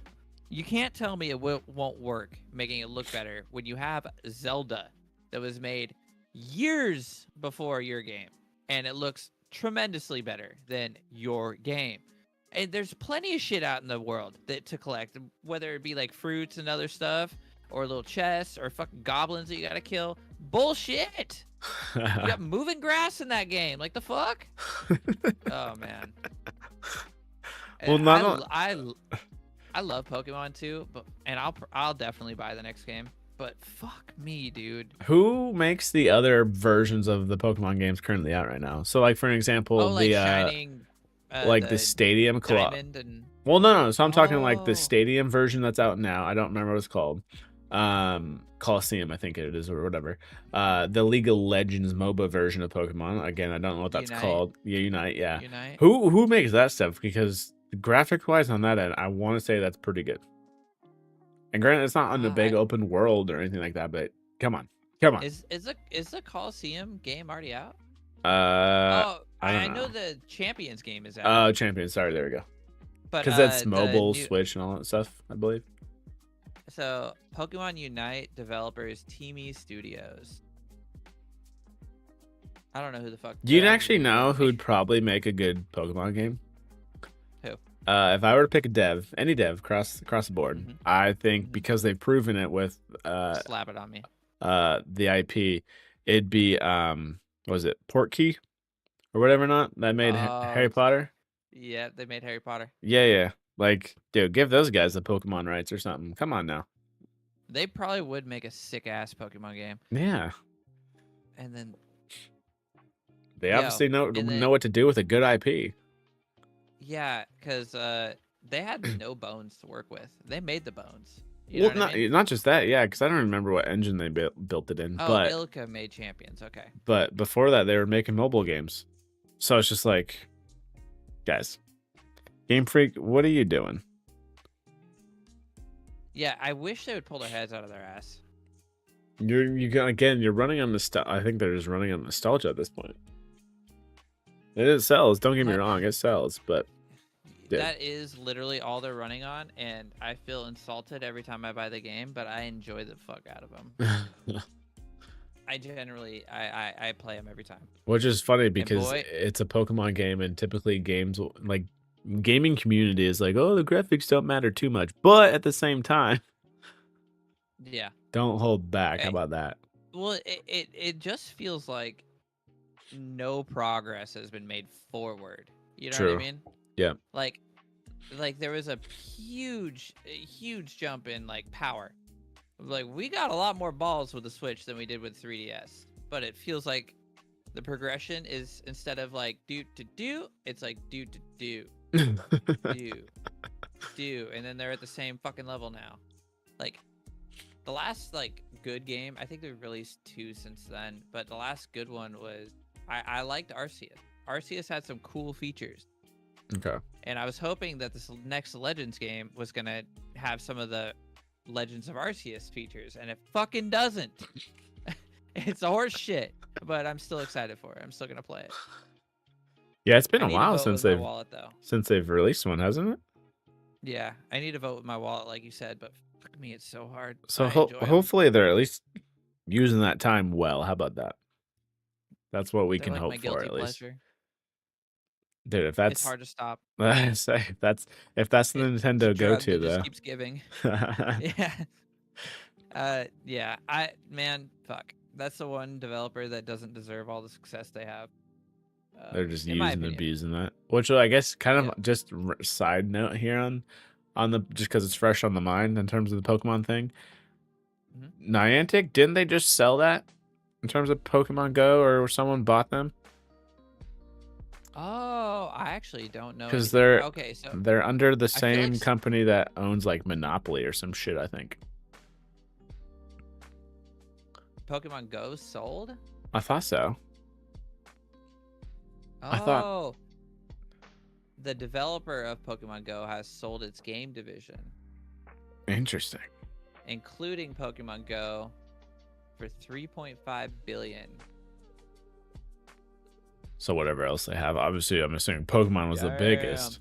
Well, yeah, they had Pokemon, and then they had a game that was that like actually like gave them the foundation for Pokemon Go. I Oh, can't the remember what it was the called. AR stuff. Yeah, Wasn't it the like with AR mechs game. or something? No, it was. And Oh man, they've had quite a I don't few. remember what it was Why do I called. want to say they had a Witcher one as well?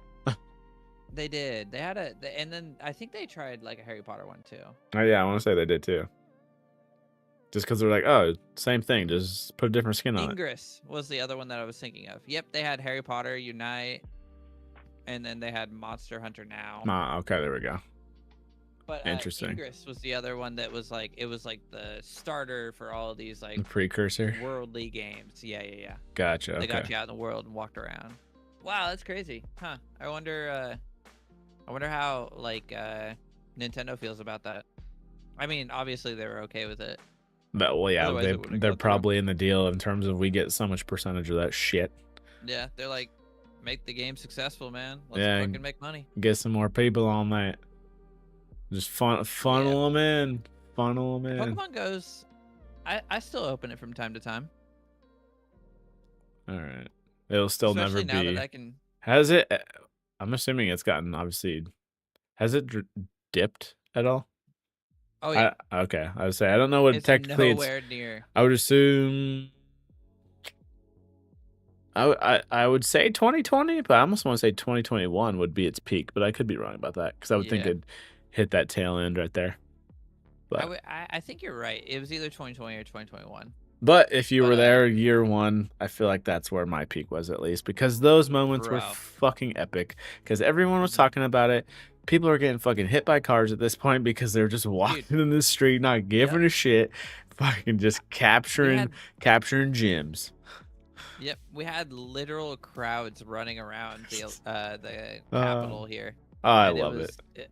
That was so fun. I remember, and like I remember seeing videos of it and being like, "There's like, sure, right." And then we went to like our first like meet. There was like 100 people, and everybody's just yelling, "There's a Snorlax over there!" And just a whole crowd of like 40, 50 people just took off running. And I was like, holy shit, this is like out of a fucking movie. I know, this needs to be a documentary. My favorite Super moment cool, ever was around like, I think we were out at like 10:30 or something like that. Me and my roommate at the time, because there was a gym within walking distance of like 2 blocks or whatever it was. So we go walk over there, and there was a car already pulled up next to it. And already fighting it too. Yeah, we see it spinning. So that means they're get some action on it. And then so it changes, and the car does a U-turn and it's driving down the road. And by the time we're within reach of the gym, as soon as we can access it, we're just tapping our screen, just waiting, tapping our screens. And then it's like, all right, now we're the ones fighting it, claiming it, all other stuff. we captured. I want to say the red one. You were red. Yeah. It's been a hot minute. Were you blue? Yeah, I was blue. Was that? Do you know anyone that was yellow? Yeah, but poor souls. We don't talk about that.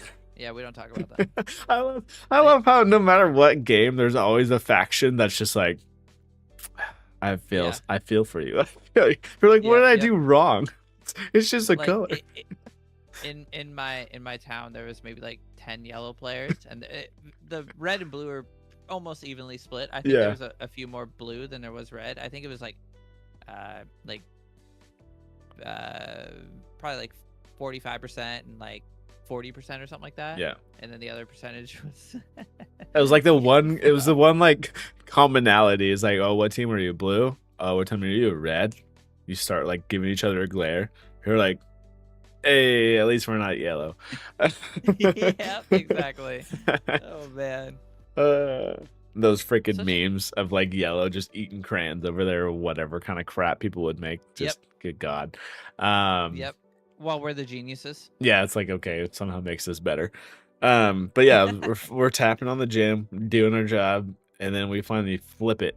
So we flip it over to red or whatever it is, and we're walking back, and we see that same car, just No way. brake lights. So, and this is again like He's got it open yeah, on his lap. a block down or whatever, not enough to, because it's a straight shot, so it's not like we'd miss the car. So yeah, brake lights. And we like, as we're like halfway already back to the apartment, he's turned around and he's again, boom, stopped where he needs to be. I'm like, good God. That's awesome though. I'm like, that's how much of an incentive people had back then. They're just like, we got to get the gyms because there's only a select few. And not only that, that's where because I remember my buddy, him and his buddy would drive around. And yeah, because at certain times you could have like basically Pokemon maps. And it would tell you what time you might see, like a Bulbasaur at this location at this time. It should, spawn in here. And that was when things were a little less random too. Like it was. Yeah, it was guaranteed. So it's like, all right, at this point, because it was, you like have that pulled up on the side. You're like, okay, supposedly we should start seeing these ones around here. It's like, oh my goodness, dude. Oh man, there's this. People are so into it, and I've fucking loved it. That sucks too, because that'll never be back like that. No, because that was the point where it didn't matter who you were. You could ask anyone and be like, "Yo, what team are you?" And it's just like they knew exactly what you're talking about. Break rooms, all that stuff. It was pretty strong like that too. For like, I think it was like at least 2 years. It was pretty like heavily played. Oh yeah. Freaking Anchor and all the other stuff probably loved it because they were getting battery banks probably sold left and right, I would assume. Oh yeah. Definitely. Freaking people walking in parks and stuff. Yeah, I had multiple portable battery packs. Good stuff. That really takes me back. Me and and then like it had its down dip, and then at the resurgence, me and Heather would go for walks like every weekend or so, and we did that for roughly like a year, and at that time, I was like the raid leader for this county.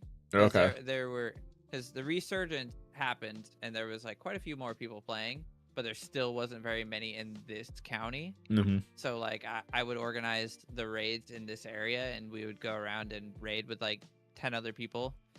But I had 3 different accounts. So I know. My main one's at like level 40 or something like that, I think, and then I had like a level 30 and a level like 27 or something, and they would just be like helping the fight, so we guarantee the beat. But yeah, that was fun. I burnt myself out though, because like people would be like, "Yo, can you come help me raid?" So I'd jump in my car at like whatever time of day it was, drive over there with my 3 phones, and I'd be like, "Yeah, we got this." Oh Let's just man, knock it out. I would say 3 accounts. Yeah, that's a lot to keep up on. It was fun though. That was a lot of fun. Talk about community, that's for sure. Yeah, that community kind of died though. Oh yeah. But Anyway. speaking of some future games here, because you were talking about that future game show, did you see the Firebreak trailer by chance? Are you looking at the list right now? Yeah. So it seems pretty the... wild. Are you watching the trailer for it? Yeah. See if I can. Is that HD? Quick. That is technically HD. Interesting. I'm gonna pull you up real quick. But no, it's made by the same people who made Control. And so I have it. It's on Steam and all that stuff right now to be wishlisted. So I definitely did.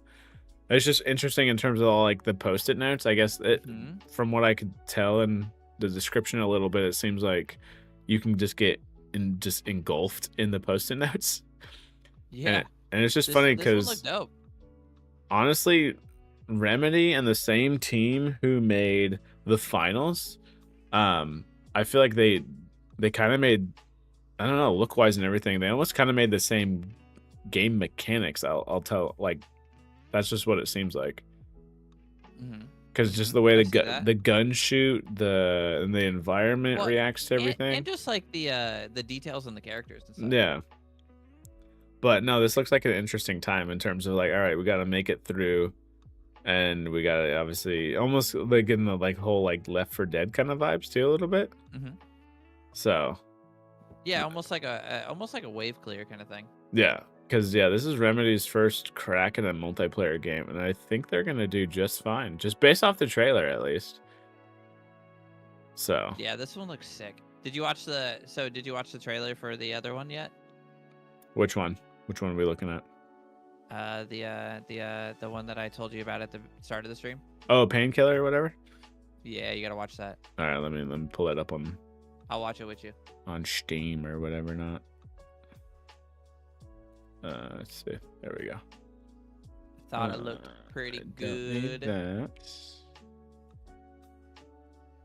By the way, does it list the price on Steam? For which one? Painkiller? Yeah, no, it does not. No, it's just fall 2025.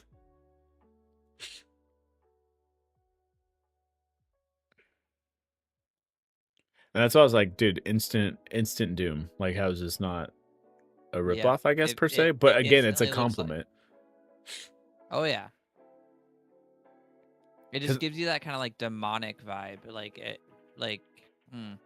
and then the way that things blow up and die, which is gonna be chaotic as shit. And the fact that it's co-op is gonna be way epic, though. Oh yeah. Like that's the one thing I felt like Doom was missing. Yeah.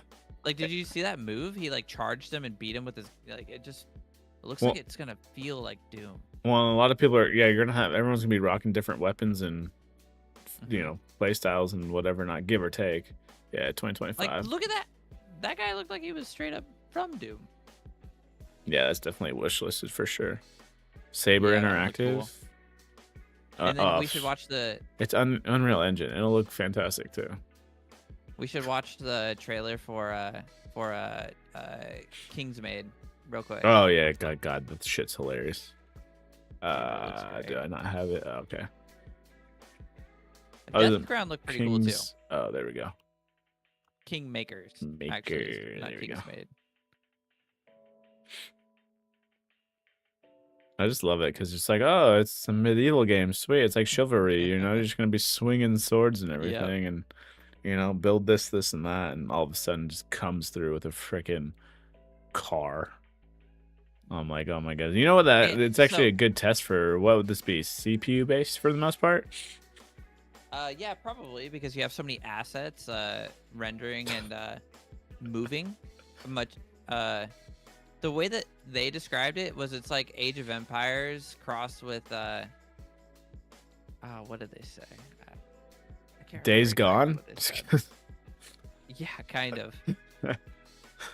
It looks like it's gonna be so fun, just like a fun like game to just get on and fuck around. I hope it's multiplayer. Oh, yeah, because I think it is. Let me look at. I'm on their page right now. Because in a weird way, I'm so curious what their story is, their storyline, I guess. Yeah, single player and then online co-op. Online co-op, thank God, because this game would suck if it was just single player. I almost think it'd probably be fine. Not this one, but I'm thinking like because I'm reverting back to Painkiller a little bit. I'm thinking that one would be okay single player, but I almost want to say when games they allow for online co-op, like how is it not better? Yeah, it's always better. I prefer to play games with people. There's only a few games that I would be like, okay, you're kind of annoying me. It's more those like like if I were to play Ghost of Tsushima with somebody, I'd probably get annoyed. Yeah, okay, that wouldn't be. That pulls you out from that storyline. If that makes, love the preview here. Finally, a medieval war game featuring pickup trucks and AR-15s. The genre has peaked. Tanks. It's all downhill from here. That is it awesome. It doesn't get much better than this, boys. In such a weird way too, because let's see, planned release date Q2 2025. We gotta be creeping up on that then. So this is a summertime game then, for the most part. Oh yeah, it should be coming up like in the next I don't know 4 months or so. Yeah, around Well, in a weird way, because this seems, to my eyes and everything, just watching this gameplay, this seems such like an early access style of kind of game too. Something that they'll give us a little early. Is that what you mean? That's in terms of like, this isn't version 1. If this ends up being version 1.0, I'd be actually kind of surprised. I'm so used to games being like, oh, this is early access, because especially with a game like this, it being open world, it'd be like, oh, we added this weapon now, or we added this in here now, we added this Oh vehicle yeah, in. yeah. But Something that's not gonna be fully released when it comes out. yeah, Yeah. I don't. Yeah, I agree. hell, if it runs any goddamn, Ooh, that gameplay tiny alone looks build. pretty smooth. What else have they released? I'm just curious. Let's see if it's hard when you Can go. you take a look? Yeah. Ooh, I know Dead Side. Oops. Is this by them or is this okay? Duck side. Oh, I they're know Dead Side. Hello Dead Side's the only game Engineer. I know. VR for Hello Neighbor. Wait, are these all their games? I don't know. That's what I'm having a hard time with if I they don't think actually. they did Hello Neighbor. What the fuck? Let me see. Let me click on it. No, developer Dynamic Pixels. Oh, they were the publisher though. Oh, okay. Does it show what kind of games they did? Did they do Dead Side? Will you click on that one real quick? Let's see. No, it's Bad Pixel. Okay. So it seems like they publish a lot though. Yeah, so I'm not sure So is this what like the first they've game that done. they're actually making?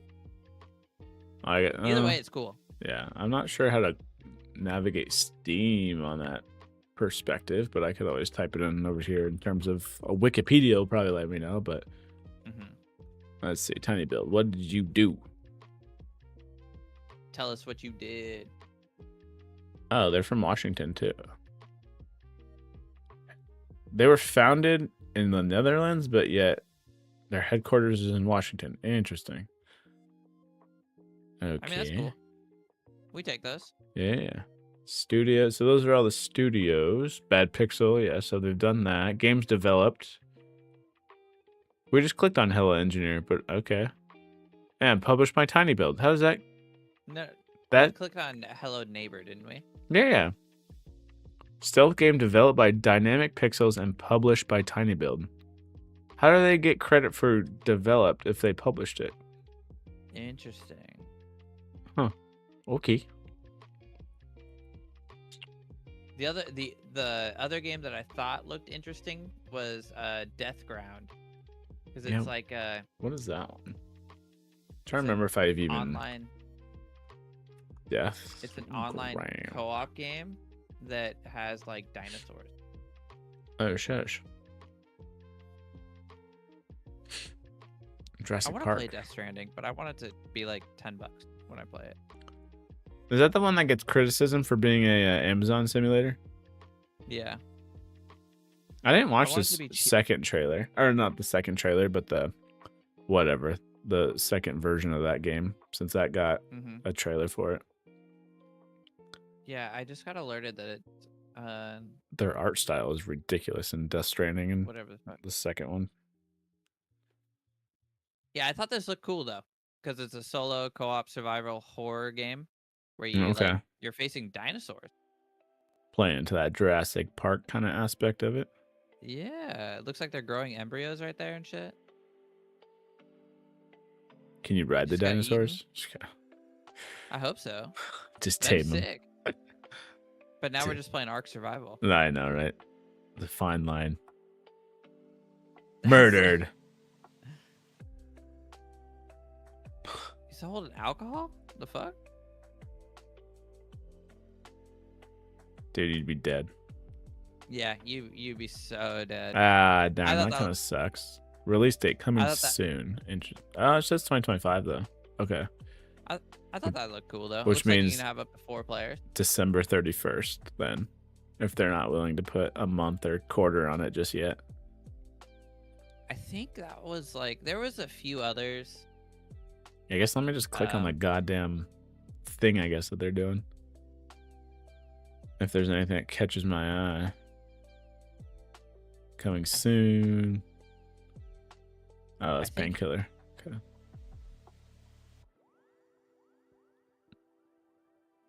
I think Animal Use Protocol was interesting. Oh, that's a one to watch. That'll be a freaking Game Pass thing. Which one? South of Midnight, if I even think about playing it, kind of stuff. Mm-hmm.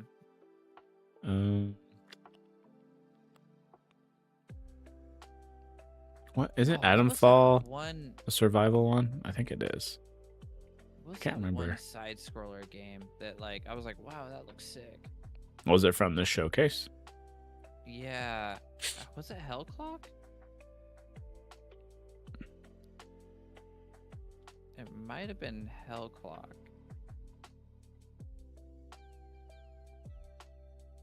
Oh, interesting.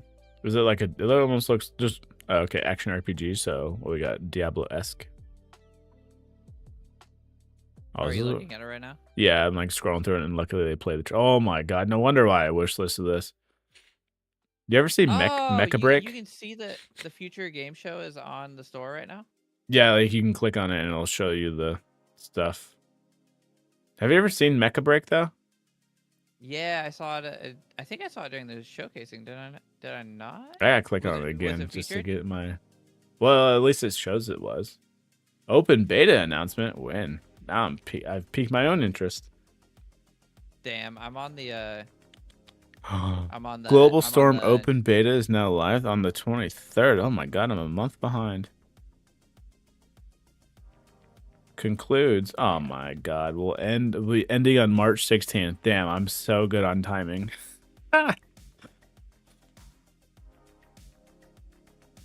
Where the hell did you find that? I'm looking for it right now.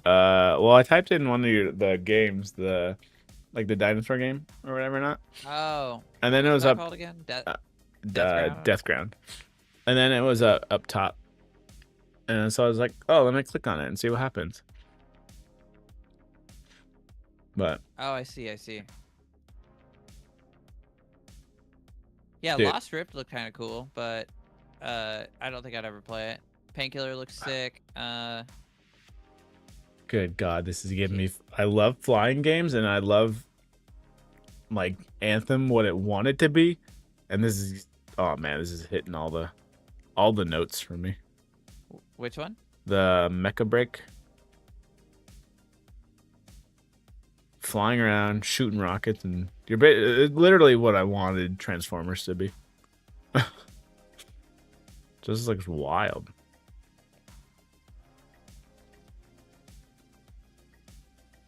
Basically Gundam too, I guess. I guess it basically is Gundam. So. Okay, yeah, it was Animal Use Protocol that looked kind of cool. Yeah, I played a lot of like Mech Assault and Mech Warrior. So when Oh I hell saw yeah! that, I was like, yo, that really fits in. That jives. Whoa, this is a freaking exploration open world and flight. Talk about a flow state game. You were what the hell? Oh my god, this is a straight flow state. You're literally a paper ball that can turn into a paper airplane. Oh yeah, it is Pioneer, Pioneer. That actually looked pretty cool too. Okay. Fold, glide, and deliver your message in the semi-open world paper plane adventure. Yeah, it's a flow state and a half on that one. Hey, if it has a good soundtrack, then it'll work. Fucking A. Last Caretaker. There we go. Interesting. That way I can view it here. So many games. Actually add stuff to my wish list. Dude, they actually announced, or well, they showed a lot. A lot of these weren't announcements. Like obviously, Oh, okay. Kingsmaker wasn't an announcement. I am so hit or miss on Expedition 33. It's almost one of those games I want to try just because it looks graphically amazing, but at the same time, I've never been. I don't know. For some reason, Pokemon counts, but it doesn't in my head. For some reason, I've never been like a turn-based kind of playstyle. Wasn't there already an Expedition game too for like the PlayStation? I don't remember. I feel like there was. I bet you if I click on it and go to. Is this available now? Oh, it's soon, within a month almost. They already have it 10% off, which is interesting. The fact that this game alone is going to be only 50 instead of your typical 60 or whatever not is impressive. But then again, it's already going to be on Game Pass as well. That's the thing. I guess that's all they've developed. So. I swear there was. I wonder how long it is. Oh. I'm probably thinking of something different. Yeah, one thing I kind of like, I noticed it. I don't think Steam does this because obviously you could obviously go to the site itself. But I noticed on Game Pass the other day, I was scrolling through some games just to see what to download and what to mess with and blah blah blah. Because again, you were talking about, at this point in life, whatever not, time is valuable. I gotta pick and Yep, choose, and time is money, I baby. gotta have some intent with my games. I'm gonna sit down for honestly hours at this point, and what I want to dive into. They have time to beat in Game Pass, which is nice.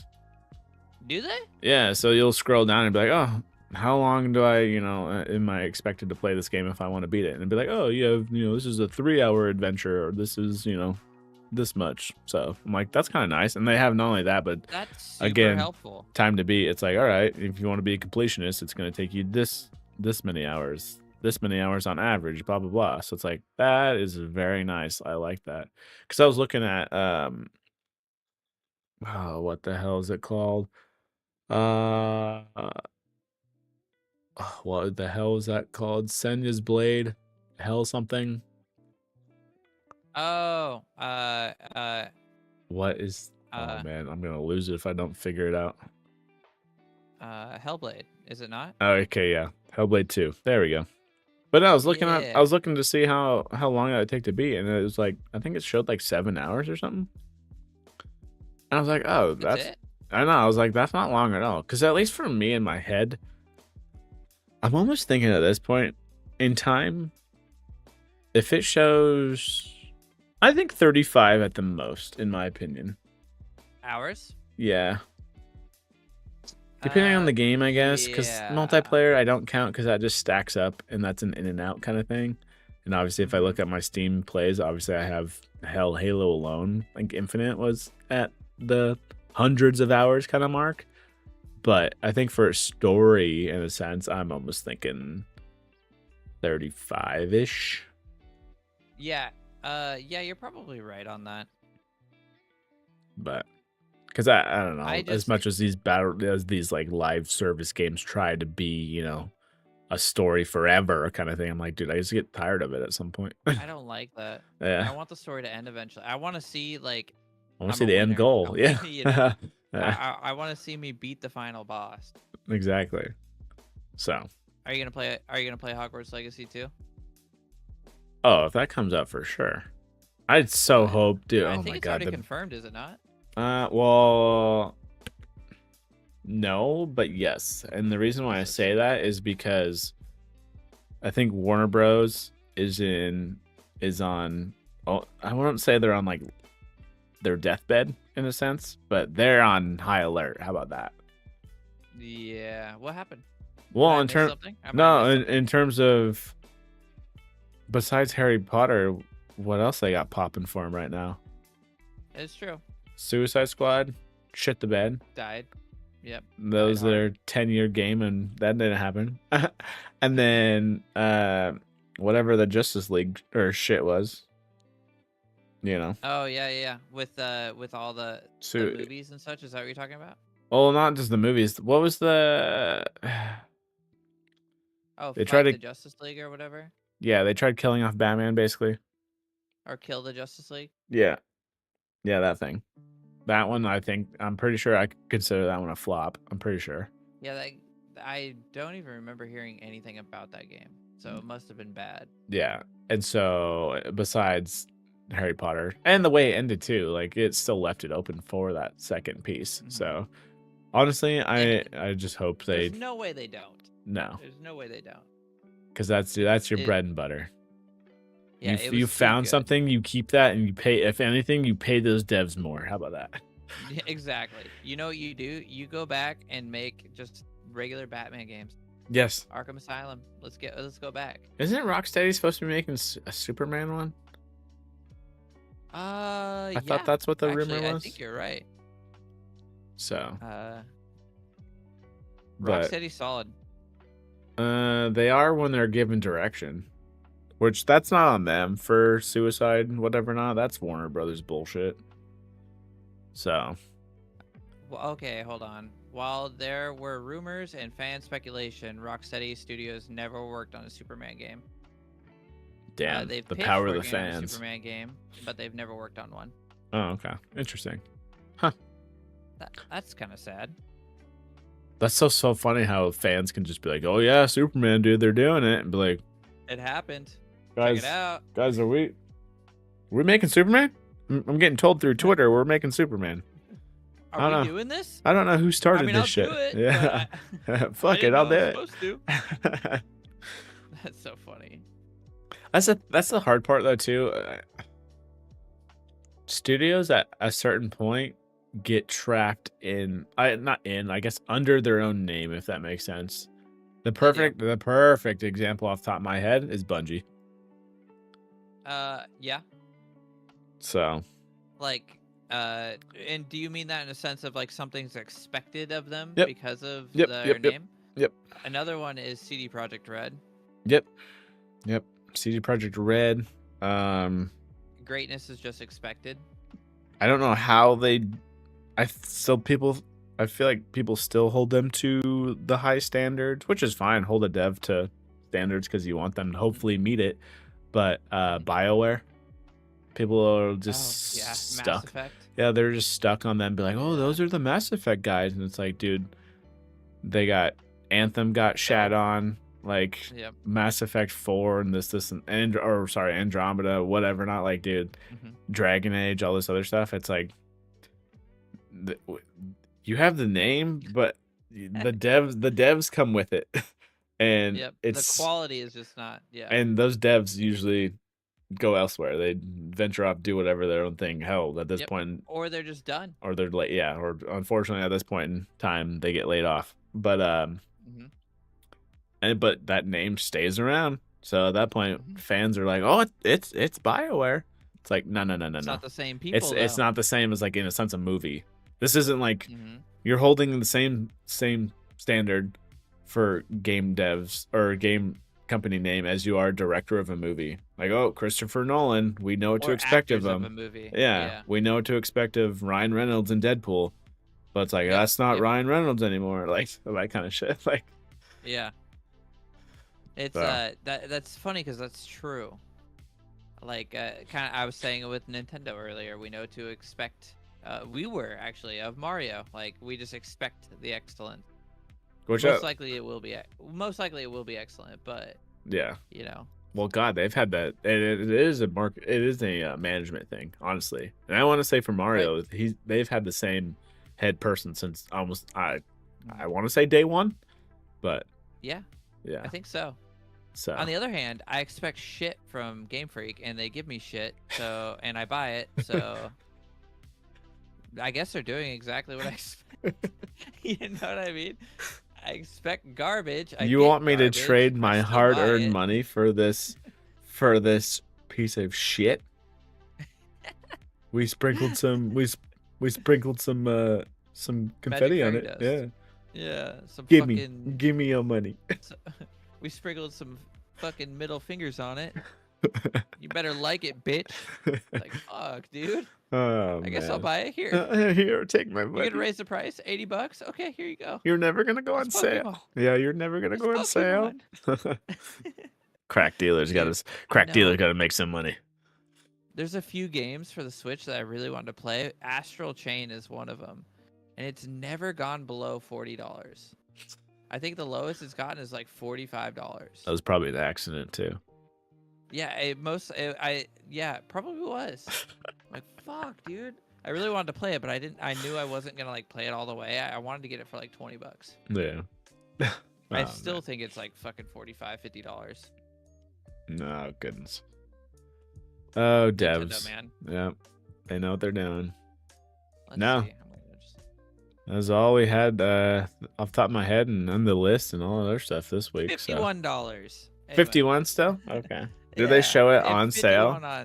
Well, it's on Amazon right now. Oh, gotcha. Okay. That's crazy. I think I'm good though, man.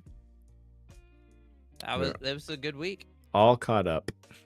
See if by this time, well, I guess what we got next week, maybe get a release date for that Pixel 9a, but still, hopefully they do it in April. I always don't like it when, whether it be devs or companies in general, Google especially, whatever, not when they're like, oh yeah, we'll give you a month.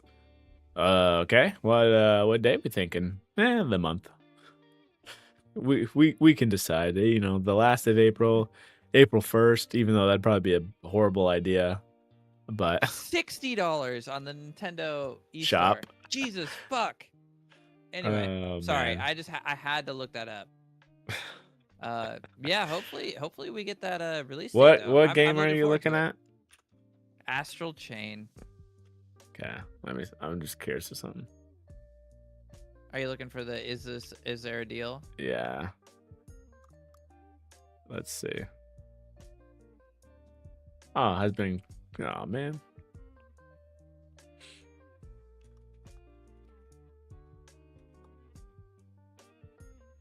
After like 2 years of watching the price, I just gave up. So I haven't even looked at it in like years. And it's still $60 fucking on their store. That's crazy. Doom, doom. Does it not even show up? Oh, it's just taking its sweet time. I don't know if we talked about this at all, but what do you think of the new Monster Hunter game? See, I don't know why, but I'm not. I don't know. I'm just not a fan of those games. Because I want. to me, which makes sense, most other games are like whether it be FPS or whatnot, is literally creating the best build that you can possibly. Like Elden Ring or Well, just like any other Elden Ring. long-term game, like Mhm. I don't know. It's just not. I don't feel the need to grind for that, if Oh, that you makes mean sense. like divvying out the gear and the experience point? Yeah. All that jazz. Yeah. It's annoying. Yeah. Yeah. Dude, I speaking want. of games though, here I'll let you finish your Yeah. thing while I search this up. You're good.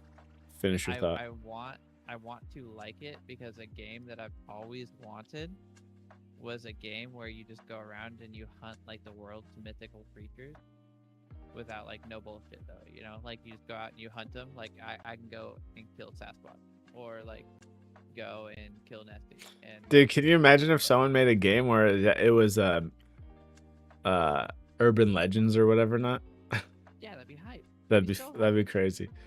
And then like there's like a dragon in a volcano somewhere that I gotta go kill too. Like I thought that would be fun. And Monster Hunter is probably like the closest thing to it. That But I played that or the Power World, I last guess, one. but I think Monster Hunter Generation was the last one, right? I think so. Yeah. And I played that one, but I just, dude, I could not get into it. I don't know what it was, but it was just not. It was not jiving with me. Like I want to say we talked about this last time. I could be wrong, but have you Might have. seen Jump Ship? No. So it's the easiest way to explain it would be Sea of Thieves and Sea of Thieves in space. But Oh. the cool piece about this is that you can actually fly your ship and also like use jetpacks and grapple hooks to kind of get to other ships as well and land on planets to get some gear, whatever not, blah blah blah. But like this is what I've always wanted, almost in a sense, in a weird way, kind of Destiny to be ish. Because it's like, dude, just give me the ability to fly, do this, and that. But Oh, it looks like the. it looks interesting. Oh. But yeah, Yo, this does look hype. 2025 coming soon to early access, which I'm Okay, almost thinking so- early access is $30 at most. You got to build your ship, just like Sea of Thieves. Well, not just like, but it looks like you got to take care of your ship. Like they were putting out a fire, where in Sea of Thieves you'd be like bucketing out water. Yep. Are these other ships like player ship? I believe they can be, yeah. Obviously, you'll have some PvE stuff as well. Mm-hmm. But yeah, you Then can you can do that, and also you can. They said I guess for solo play it wouldn't be actually too bad because you could get kind of like an R2D2 esque kind of AI thing where Oh, it'll that's help cool. you shoot stuff down and this and that. So Oh, okay. And then you got a planet to do your missions, or AKA like scavenge resources for like supplies to build, I assume. yeah, I think upgrade. I would probably say upgrade your ship. I think is the goal. And most likely currency, I assume as well. Yeah, because where is I don't know if they're gonna show it in this one. Let me fast forward a bit. They had a grid. Where's this grid at? Oh, I saw the grid on the map, or on the wall of the ship. Yeah, so that thing. So that's a grid for upgrades. Yeah, it was like somewhere towards the beginning. That looked dope. That's where I really got like the Sea of Thieves feel. Power grid right here. Yeah, yep, exactly that. Oh, Yeah, good there right you go. here Your across. jump drive, you can Right. put it on there, all that other stuff. So I'm curious. Okay, hold on. Go back real quick because this really gives you the HUD. Uh, no, this is probably your ship stat. I'm curious if there's gonna be like survival game aspects in this as well, where you have to like watch certain attributes of your astronaut, like oxygen and such. uh maybe if you take maybe so much damage or something. It seemed a little bit more arcadey than having to worry about that stuff, just based off the like grappling hook to other ships and jetpacking over there to do so. Yeah, that looked cool. Whoa, But I didn't expect sound. it does look dope. And in terms of, because obviously live service games are another job and a half. It seems like one that you Hmm. could kind of jump into without having to worry too much about falling behind and kind of take at your own pace if you really wanted to. Yeah, that looks sick.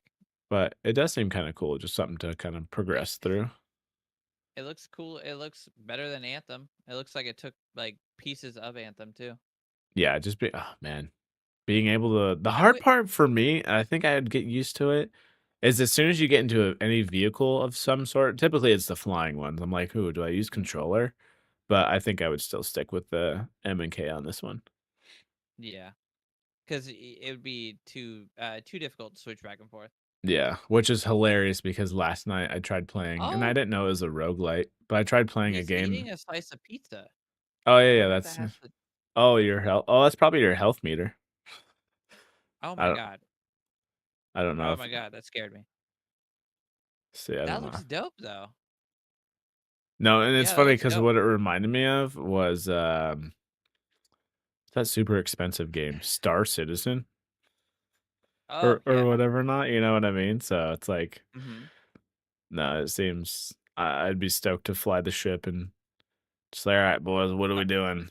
Dude, uh, people dump money into Star Citizen too, Oh yeah, right? yeah. Because it's Millions of billions or whatever it's at. So it just yeah, looks like the environment looks freaking beautiful and gameplay looks fun. So definitely yeah, look dope. it's on the wish list for sure. And with it being early access, I'm thinking it'll be $30 at most, which that'll be dope. And that's Yeah, when I I hope feel so. like early access games are okay in my mind to kind of get that support going off the Yeah, ground. I love early access because generally you'll get it for cheaper than it will be at full access. Exactly. Yep. Yeah, like if it's like a $50 game, they'll sell it to you for like 25. Upgrade, maintain, repair, fly with a crew, go solo, go on and off the ship, jump across the universe. No two runs will be exactly the same, so you're kind of getting almost in a sense No Man's Sky kind of vibes. That's what I'm getting off of that. I enjoyed No Man's Sky too. But engage in intense battles on ground and in space. Always keep your ship upgraded and intact. Yeah, so it just makes huh. So honestly, I'm kind of curious which again, trailers or the game itself will explain what the hell our main mission is. But like you Like what said, your goal is. yeah, what is my overall goal? Is it to just keep upgrading the ship, or is it to like get to a certain It's point? Man, when you lose a goal in a game, you just lose all motivation. Oh yeah, I'm like for me, I have to have progress on something. Yeah. Something. If not, I'm like, Like, what am I doing? yep, exactly. Who Like who am I? that's where I get in these like survival games that I'll play. Like I'll have a goal. Okay, I need to hit this level so I can now use this piece. Yeah. And then I'll dump all the hours in, get to that level to be able to use that piece or be able to craft that one thing. And then I'm not done. There's more to do, but I'm done Mhm. because there's nothing that I desire to do past that. So Because I got my goal. There's no real goal in the game. I got to my goal though. You Yep. know what I mean? Yep. All right, it makes it rough. Ooh, Wreckfest 2? So many wish lists. I actually liked Wreckfest. I Isn't bet that one we'll out right now? hmm It's a derby game, It's isn't in it? early access right now. Yeah. I'll actually probably buy this because I like the Brah, I just brah. like derby games. It was fun. My uncle Dude, used it's to been derby too, so it's a hot minute since I've played a game that prioritizes just literally destroying. wrecking shit. Yeah. Yeah. What was the last one for you? Oh man. Well, I guess finals somewhat counts, but in terms of a driving game, the one that just comes to my mind off the rip Burnout. is well, there's Burnout, but no, it was called Split Second. I remember playing that Oh, demo. I don't think I ever bought the game fully, honestly. I remember playing the demo over and over and over, oh no, over again. Because it would have one level on there and it was just do the loop. But you could like you get so many power-ups or whatever it was, and you could trigger something to like change the map a little bit. that's on PC. And yeah, it was fun. That's cool. I actually never played that one. I would have expected Burnout. No, that's the one that comes to mind. The only other stuff in terms of like destruction, I'm thinking like Skate when you had those Oh yeah. Skate, you'd have those like ragdoll moments, and you could see how much Yeah. carnage you could do to your own body and stuff. How many bones you could break and shit. Yep, you just like You take a fly, really far jump and yeah. just Assassin's Creed the shit out of it. That was like a mode too, wasn't it? That you Yeah, could like you had yeah, that was cool. That was cool. let's see. So is this? Obviously, I never played the first one. Which Head-to-head one? battles as you tear apart. Oh, Wreckfest. Oh yeah, the first one was fun. I just dude, you build your derby car and shit. That was cool. So obviously, the whole goal is to get first. I'm assuming just like any other race, but at the same time, you could just wreck havoc. Yep. Okay, interesting. Yeah. Online PvP too. I was destroying people. Just screwing people up.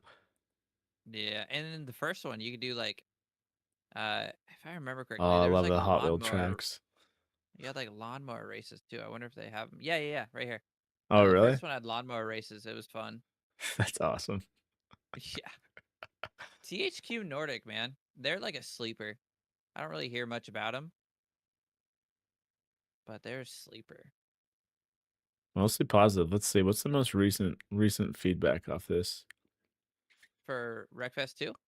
Yeah. No minimum. Recently posted. 17 hours on the game. It's a work in progress, but in early stages. It's incredibly fun and visually impressive. Nice. Yeah, I actually am gonna just buy this right now, actually. It's on sale, so. uh, oh, yeah, true. 20% or whatever right now. Early access. Yeah, because when I got the Dozens of first Wreckfest, tracks. I spent $50 for it, I think. So I was like, dude, a Derby. I was looking for something. So I used to play a game all the time on the PlayStation called Demolition Derby. And I was looking for a game that resembled that. And this Mm-hmm. was the thing that was the closest. Okay. And then I was like, oh, this is fun. 5 tracks, 1 derby arena, 1 test track, 4 cars. Features single and 24 people multiplayer. Racing and derby modes. Yo, it's only 11 gigs or 12 gigs. That's not bad at all. Yeah, I'm okay. Let's see. Uh, May is their first patch when they update stuff, and then whenever they decide to do the full release. they updated the first Wreckfest for a long time too, so I don't see them like dropping support for this anytime soon. No, yeah, and I feel like 1.0 versions take, what would you say, year and a half, 2 years minimum? Long time, long time. Yeah. Other Cool. Well, basic features. I think that's our night, man. I think that's our night in tech. Yeah, if anything, You got people, anything else you'd everything, like to add? everything's gonna be a PC. So yeah, you'll be able to play your games anywhere, unless it's PlayStation. Yep. Everything's gonna going to be a PC, and the EU is like, fuck you, Apple. You will bend to our will. Bend the knee, Apple. Yeah. Bend the knee. Keep doing it. Keep doing it. Keep shoving it right in them. They deserve it. And on that note, we will end there. Yeah. Have a good night, guys. All right, take it easy, guys.